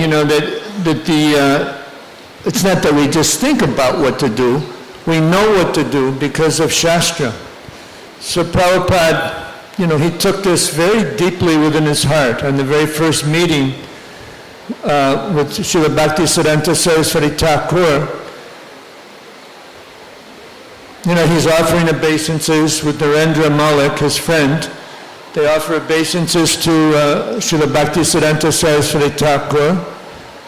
And as they're rising, Srila Bhaktisiddhanta Saraswati Thakur said, you are educated young men, you should dedicate your lives to preaching to the English-speaking world, which is what Prabhupada did. And as a result of him taking this heart and soul, Vivyashyatmika Buddhi, Prabhupada did unbelievable things in the 12 years after arriving in New York. So one of the biggest contributions that's, I think, becoming more and more recognized. If you take Bhakti Shastri, then you'll understand how important it is. If you take Bhakti Vaibhava, it goes further, and Bhakti Vedanta. So I know that in my own personal life, when I first attended systematic Shastric courses in the Vrindavan Institute for Higher Education, it was amazing, the personal transformation that I went through devotionally and in terms of my service orientation, in terms of empowerment to do the service. So we should never underestimate the importance that Prabhupada and our Parampara placed upon publishing and distributing his books. For the first 14 years that I was in the movement, that was my service. I was considered a Sankirtan devotee. And after the first 4 years, and I was a book distributor, and I loved it, then things shifted substantially. There was a lot of devotees leaving the movement in the mid-80s, early 80s, mid-80s. And so the kind of out of practicality, the temple managers in many temples shifted from a focus on book distribution to a focus on go out and make money. And from my perspective, and the experience that I had, that move was disastrous because we lost the focus on the other purposes. And our movement just went through major, major challenges. And, I used to stay up late at night with a friend who was also my Sankirtan partner discussing what has happened to our movement. And we came to the conclusion that because the focus in temples had shifted away from strong sadhana practices and from reading and distributing Prabhupada's books, we were in the crisis that we were in. So I got inspired by that, those discussions and realizations that came from it with a sincere devotee, that I went on a campaign to get book distribution going again in America. And, it was a very, very meaningful experience for me, just so much reciprocation from Prabhupada. I just have recently been reading in the Srila Prabhupada Lilamrita in 1973 how there was a book distribution explosion in America. This is when Krishna book was published, and devotees used to go to the concerts and go to universities and show the foreword by George Harrison. Wow. And then they in 3 days, the LA Temple, they sold, I think it was 18,000 Krishna books in 3 days on the marathon. And it's because at that time, George Harrison and the Beatles was way up on the top of the charts in terms of rock music.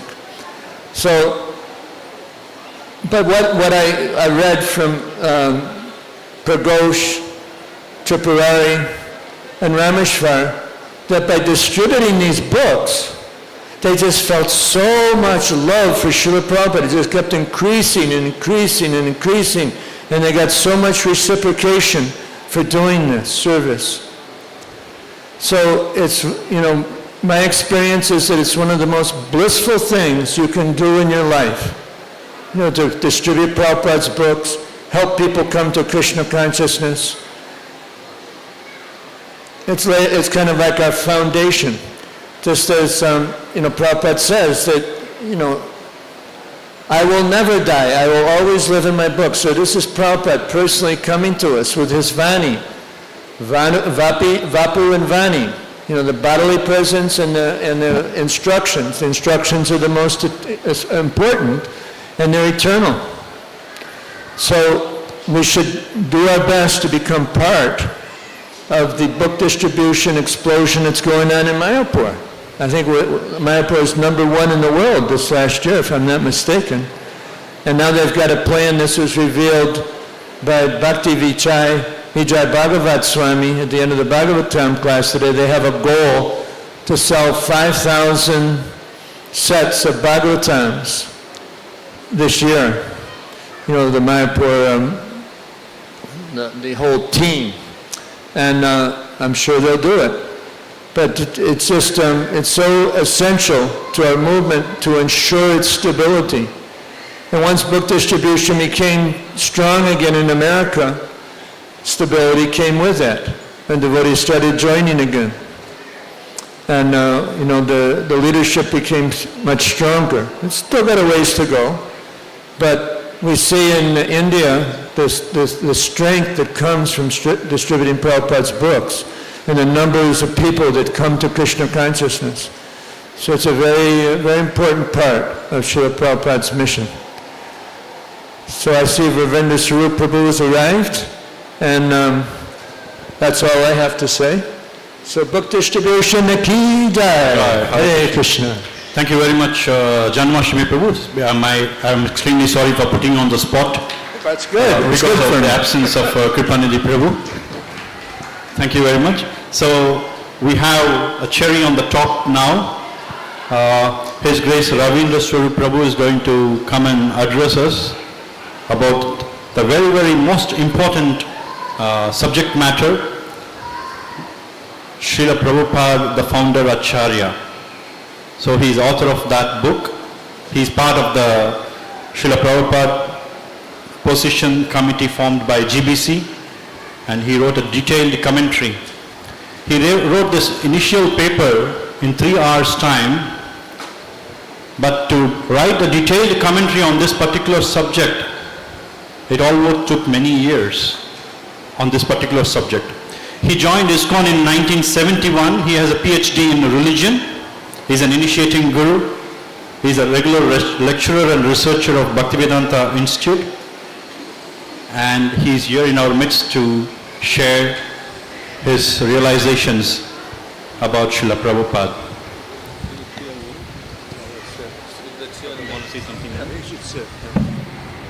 Is anybody here that's good at leading kirtan for puja? Now Guru Puja? After he's speaking for 15 minutes in Guru Puja. You see anybody here? Yeah, many. Jagannath doesn't want to do it. Otherwise, Atul Krishna who is here, what you need some good kirtan here. You want to lead the kirtan for Guru Puja? Actually, You see anybody here that's a kirtan? Kamara. Oh yeah, he's good. Make an announcement. No, I got Nitai Madhava. Nitai Madhava, who's in charge of the Guru Puja. Sing.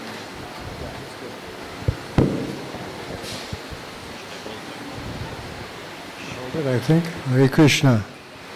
Srila Prabhupada ki jai. ISKCON founder Acharya ki jai. So I've come here today to this is a book I put out by for the GBC. We had a committee in the GBC. I was a member of it for many years on Srila Prabhupada's position. And this was the book that came out, that the GBC put out, as Srila Prabhupada, the founder Acharya of ISKCON. One of the things Prabhupada always wanted his name to be recognized as, with this hyphenated English, Sanskrit title, founder Acharya, as founder Acharya of ISKCON. And so the GBC asked me to research this title, and so I did it. And the result of this was this document about Srila Prabhupada's position. The GBC liked it, and they called this a GBC foundational document, because everyone who's in ISKCON should really appreciate Srila Prabhupada's position as the founder Acharya. So this is the book that the GBC put out. This is a picture of Srila Prabhupada. We had on our committee this Italian devotee, Madhusevata. I think he's a sannyasi now. And this was his favorite picture of Srila Prabhupada. If you look at Srila Prabhupada's eyes, you can see that he's in a very ecstatic mood. And so he wanted this on the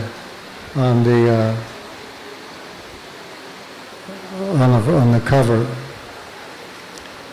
And so this was put out by the ISKCON GBC Press.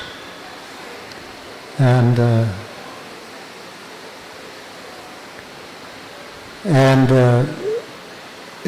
the book has a bit of a interesting selection, interesting structure, because I wrote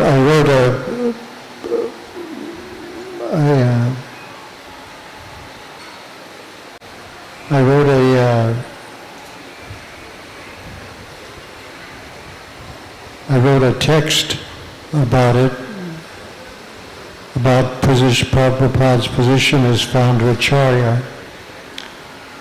And then the GBC liked it, and then they said to me, now write a commentary. So the structure of this little booklet is text with commentary. So it has that way of going. So just to give you an idea, and I think the book is out still. While I was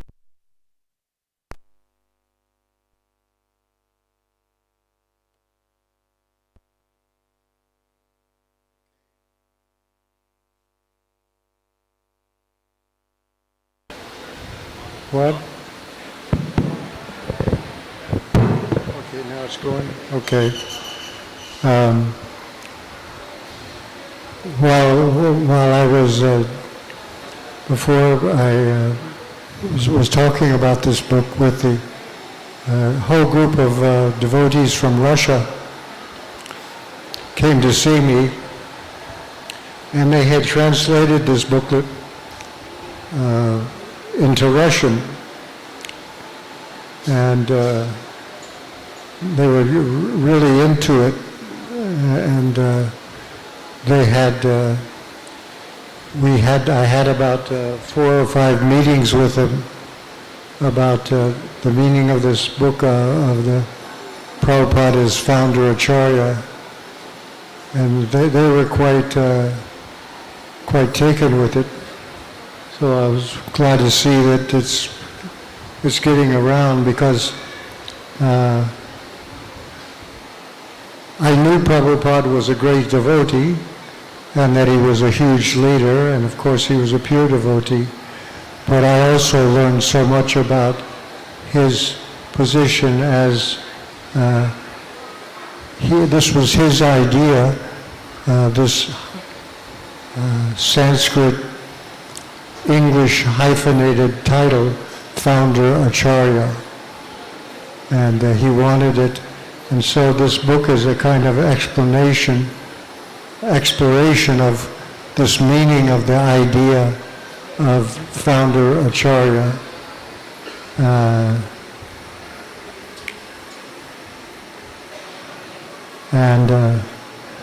And so at the time that's why this book has I don't know how many of copies of this book are available now in different languages, but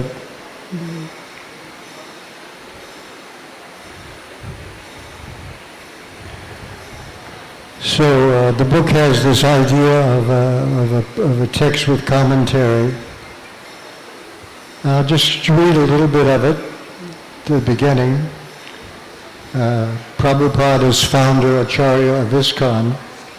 Srila Prabhupada showed great concern that his position as ISKCON founder Acharya always be prominently recognized.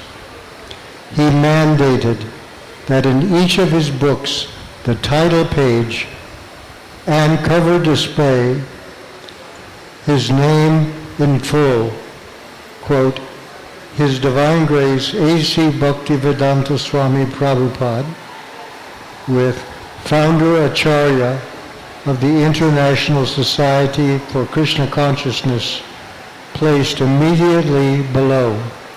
Similarly, he ordered that, quote, Founder Acharya, His Divine Grace A.C. Bhaktivedanta Swami Prabhupada, appear directly beneath International Society for Krishna Consciousness on all of ISKCON official documents, letterhead stationery, publications, and signage.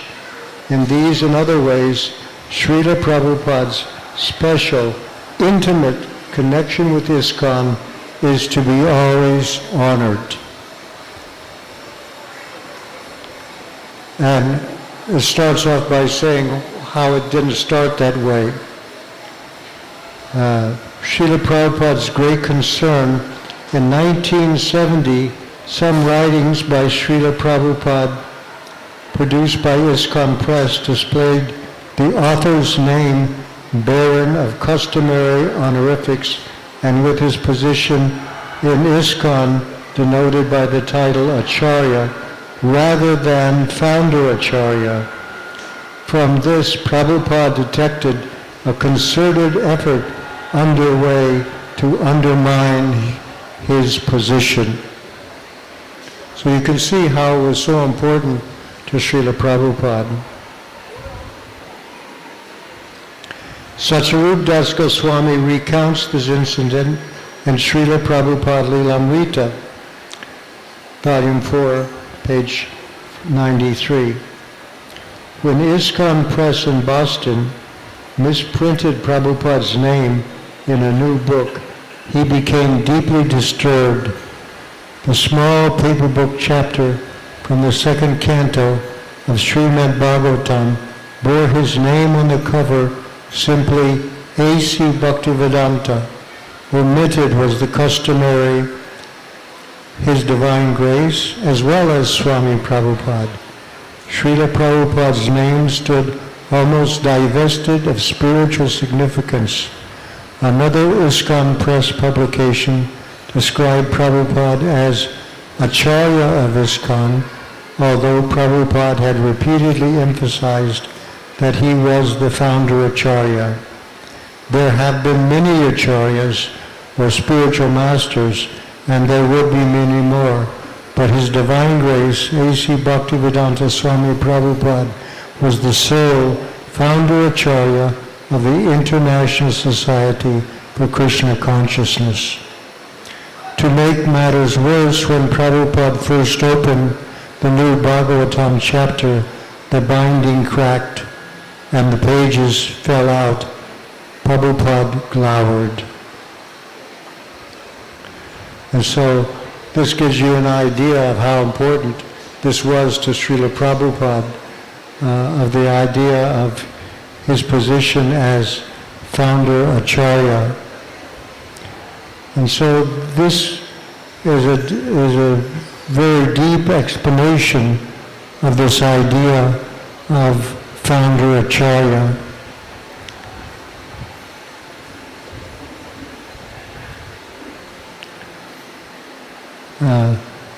I think there's still some of these books available, if I'm not mistaken. And it's very important to understand that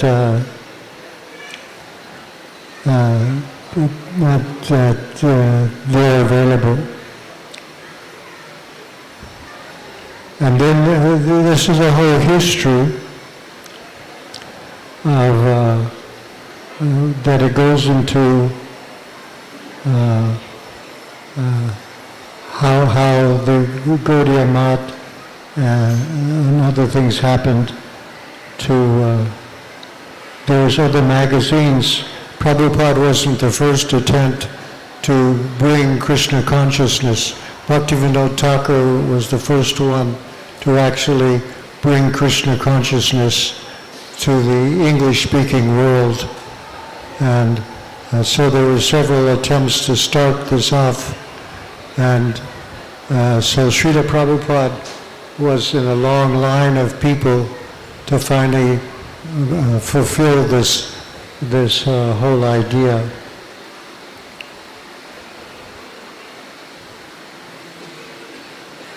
So anyway, this I hope this book is still available. I don't know. And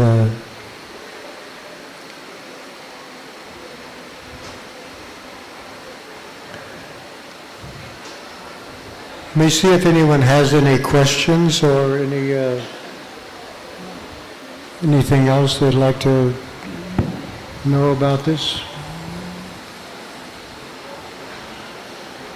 No?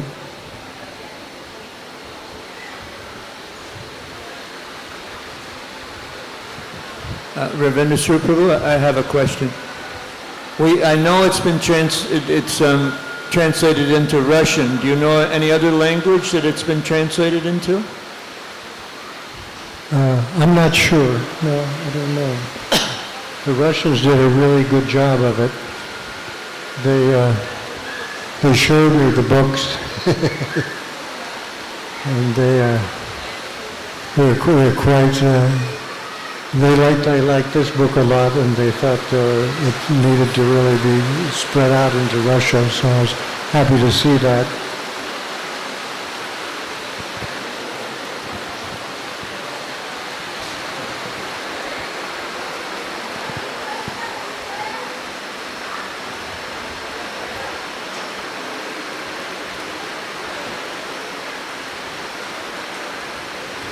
Let me see what else I want to...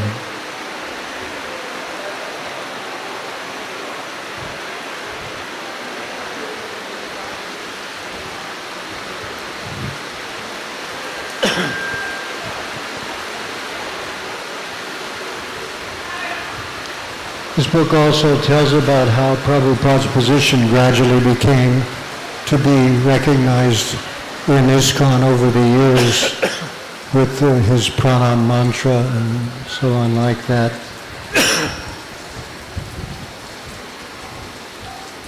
So, for example,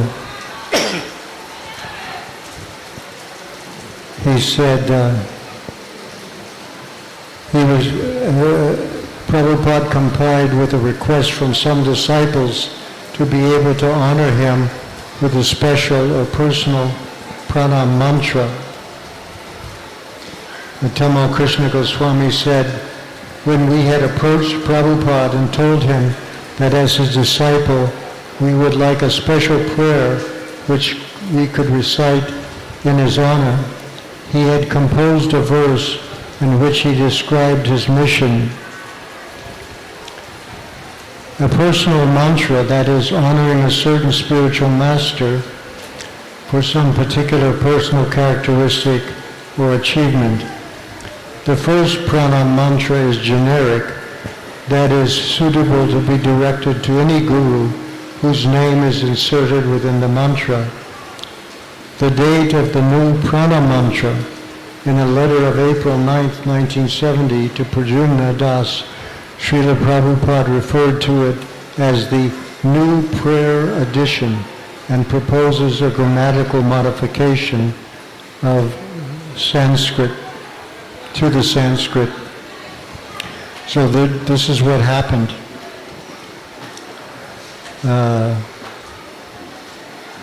It would normally fall to a competent disciple to compose such a mantra in his Guru Dev's honor, since at the time no disciple of Srila Prabhupada was sufficiently qualified spiritually and linguistically to do so. Prabhupada was placed in the awkward position of coming up with a mantra himself. As a result, we have been given Prabhupada's own representation of himself, how he thought of himself, and how he wanted us to remember him as we daily invoke his presence. Namaste Saraswate Deve Gaudavani Pacharane Nirvishesha Shunyavadi Paschacha Desatarane. Saraswata is the name in this verse by which Srila Prabhupada wishes to be remembered. His name in relation to his spiritual master. Saraswata, that's with a long A in the beginning, Saraswata is his patronymic. It means son or disciple of Bhakti Siddhanta Saraswati. This is following a rule of Sanskrit grammar of how you make a patronymic. As Prabhupada explains, as members of the Krishna consciousness movement, we belong to the family or disciplic succession of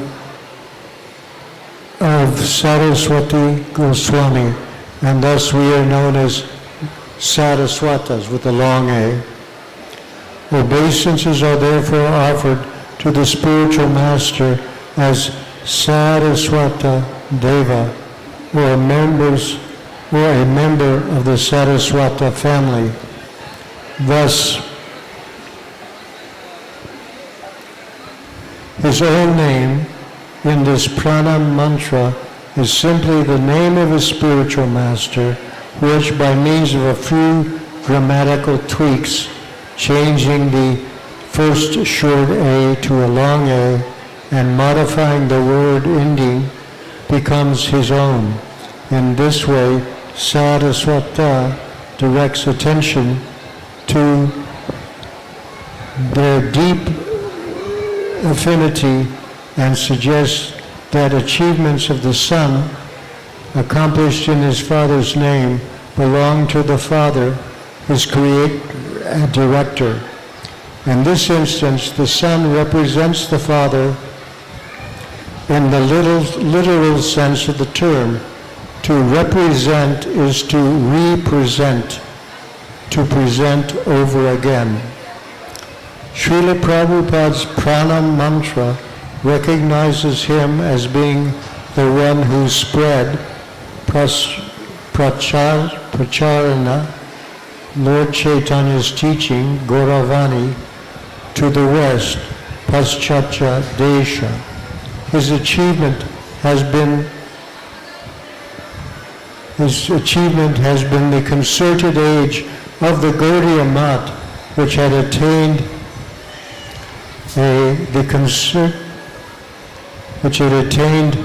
a toehold in Europe in 1933.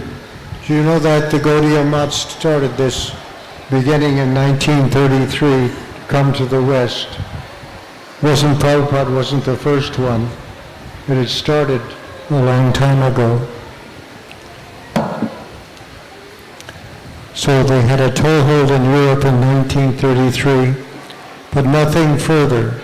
Had that position been secured, particularly by the construction of a London temple, well, that was naturally where the first temple was going to be, because naturally in India they thought of the West as England more than the United States. Prabhupada ended up in America because that's where the ship he was on was going.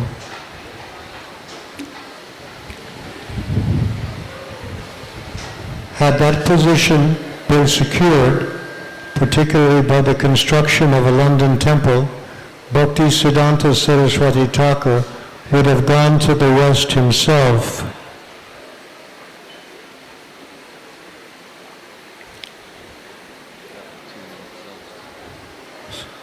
So as you notice, this was what Prabhupada did was already a long effort by the Gaudiya Math to go to the West and to spread Krishna consciousness all over the world. He wasn't the first one, but he was the first one to actually do this and to just take off.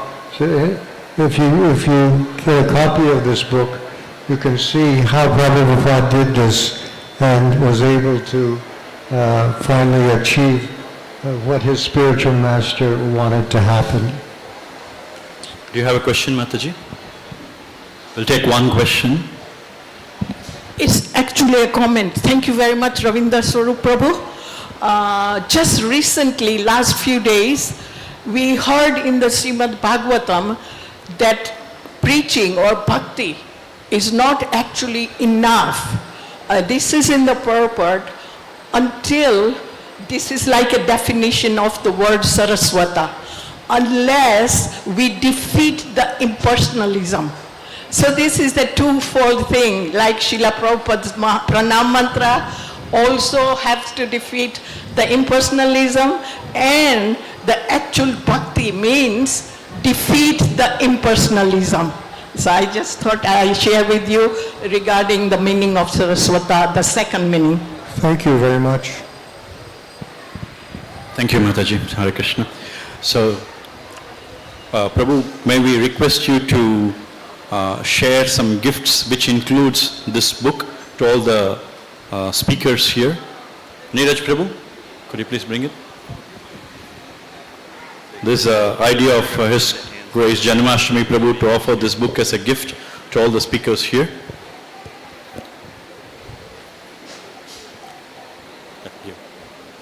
Give.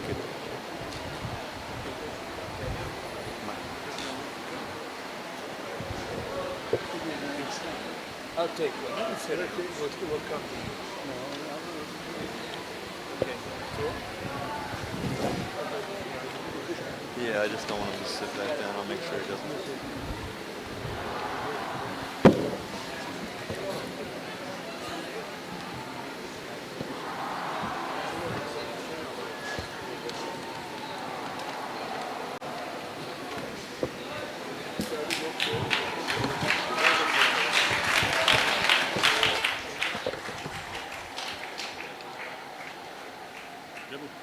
More? Janmashtami Prabhu. Please offer this.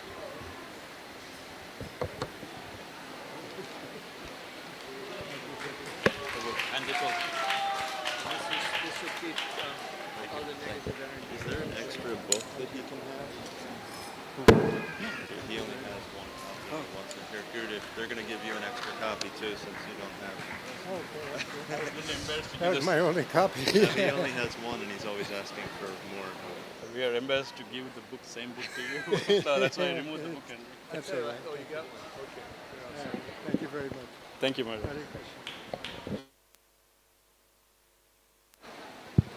Hare Krishna. His Grace Ravindra Swarup Prabhu Ki Jai. Now we are going to have a short Guru Puja as an offering to Srila Prabhupada. I request Gurukul team to lead the kirtan. And one of the boys could come here to assist Prabhu. Please come, Prabhu. Please come from that side. I request all of you to stand so that you will have a bit of an exercise and also can dance for the kirtan. Over to you, Nitai Madhav Prabhu.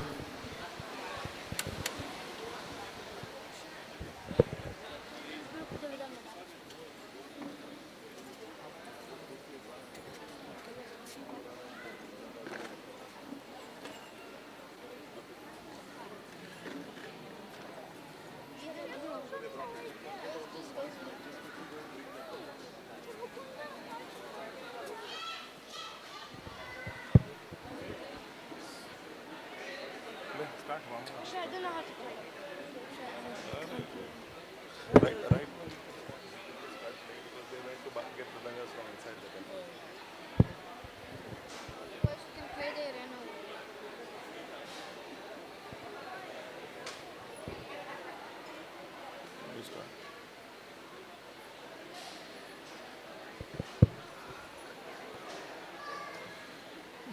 जय प्रभुपाद जय प्रभुपाद प्रभुपाद जय प्रभुपाद जय श्रीला प्रभुपाद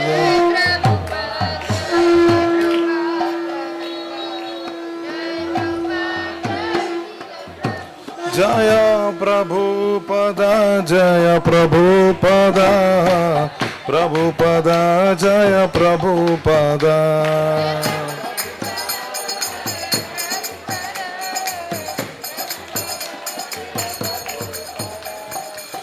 श्री गुरु चरण पद्मा केवला भक्ति सद्मा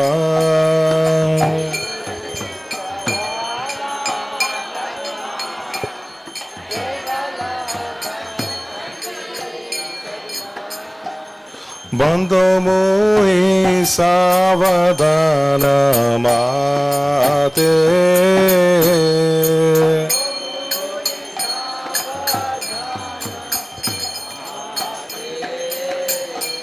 बंदो मोहि सावधान माते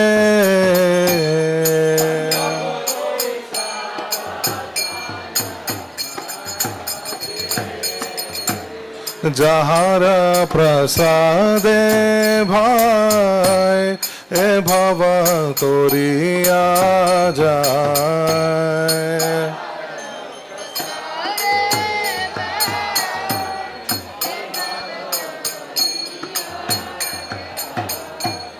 कृष्ण प्राप्ति हो जहाँ होते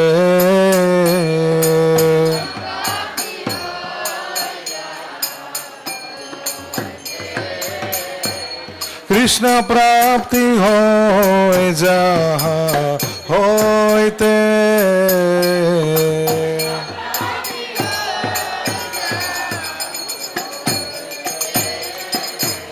गुरु Gurumukha Padma Vakya Chitete Koriyaikya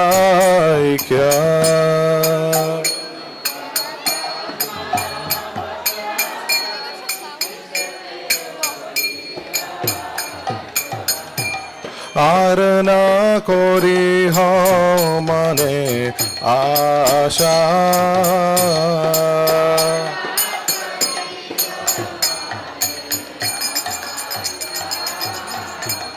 Arana Kori Ho Mane Asha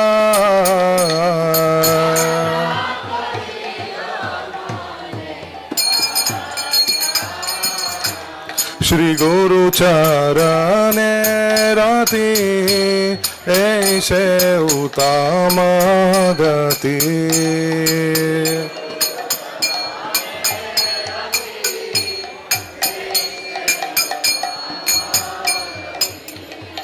Ye prasade pure sarva asha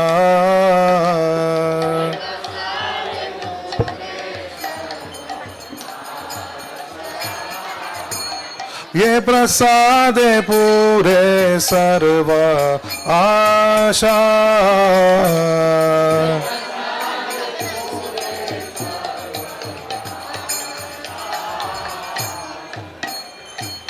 चक्षुदान दिलो जय जन्मे जन्मे प्रभु से चक्षुदान दिलो जय जन्मे जन्मे प्रभु से दिव्य ज्ञान हृदय प्रकाशित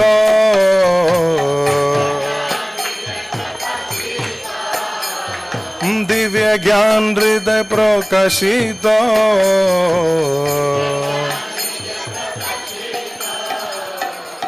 प्रेम भक्ति जहाँ होते अविद्या विनाश जाते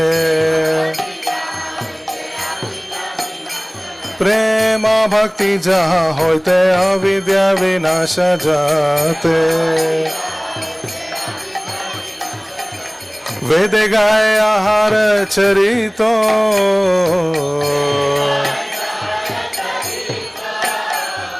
वेद गाय आहार चरितो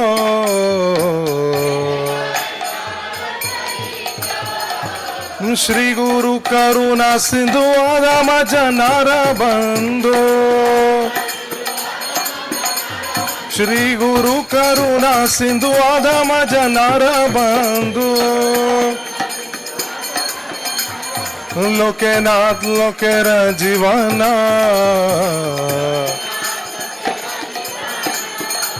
लोकेनाथ लोकेर जीवना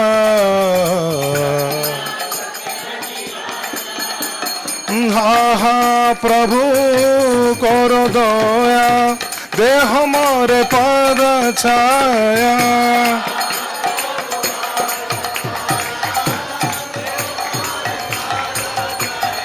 हा हा प्रभु करो दया दे हमारे पद छाया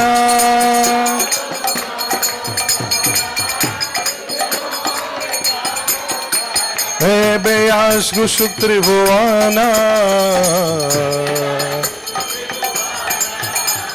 हे बेयास गुशुक त्रिभुवना श्रील प्रभुपाद पतित पावना जय प्रभुपदा जय प्रभुपदा प्रभुपदा जय प्रभुपदा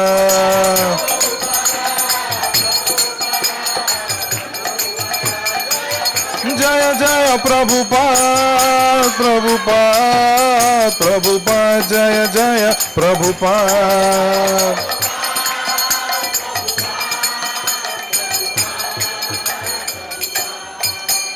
नमः ओम विष्णुपादाय कृष्णपृष्ठाय भूतले श्रीमते भक्ति वेदांत स्वामिनिति नामिने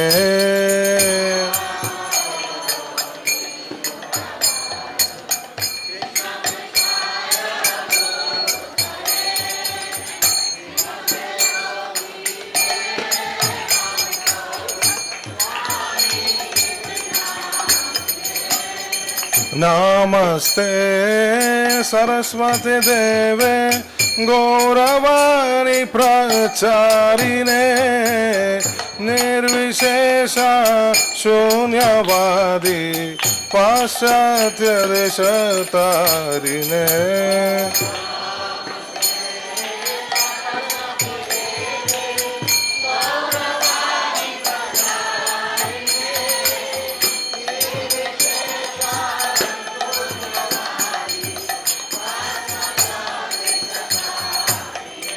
Jaya Shri Krishna Chaitanya Prabhu Nityananda Shri Advaita Gadadhara Shri Vasadi Gaura Bhakta Vrinda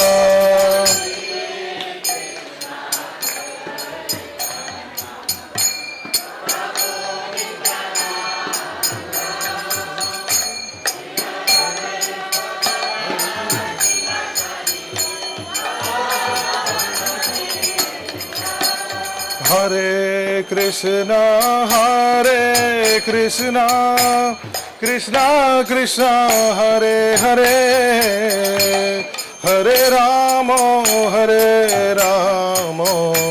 Rama Rama, Hare Hare.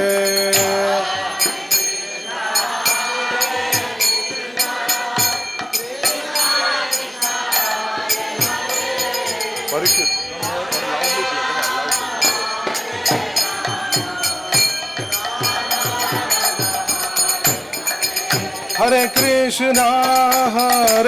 Krishna, Krishna Krishna, Hare Hare, Hare Rama, Rama Rama, Hare Hare.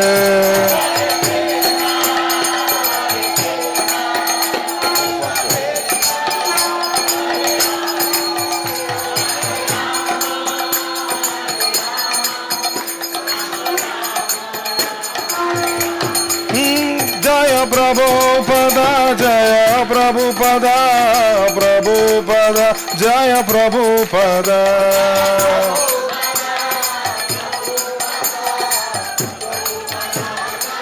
Anitai Gaura Hari Bol, Hari Bol, Hari Bol, Nitai Gaura Hari Bol.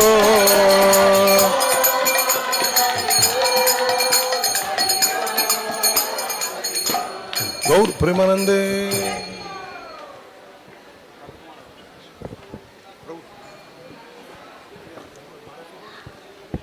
Jayam Vishnupad Paramahamsa Privrajagacharya Stotra Satta Sri Simad His Divine Grace Srila Bhakti Bhaktivedanta Swami Srila Prabhupada Ki Ananta Koti Vaishnava Vrinda Ki ISKCON DVT Founder Acharya's Divine Grace Srila Prabhupada Ki Naam Acharya Srila Haridas Thakur Ki Prince Hosi Krishna Chaitanya Prabhu Nityananda Sri Advaita Gadadhara Sivasadi Gaura Bhakta Vrinda Ki Sri Sri Radha Krishna Gopa Gopinath Shamakund Radha Kund Giri Govardhan Ki Sri Vrindavan Mathura Dham Ki Sri Dwarka Dham Ki Sri Jagannath Puri Dham Ki Sri Navadip Mayapur Dham Ki Sri Mayapur Chandradaya Mandir Ki Gangamayi Jumanmayi Ki Tulsi Bhakti Devi Ki Harinama Sankirtan Ki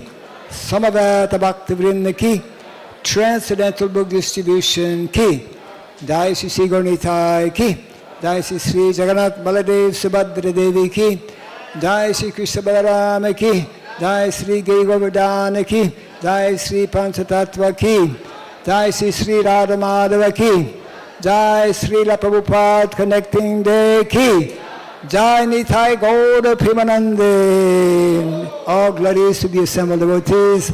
All glories to the assembled devotees. All glories to the assembled devotees.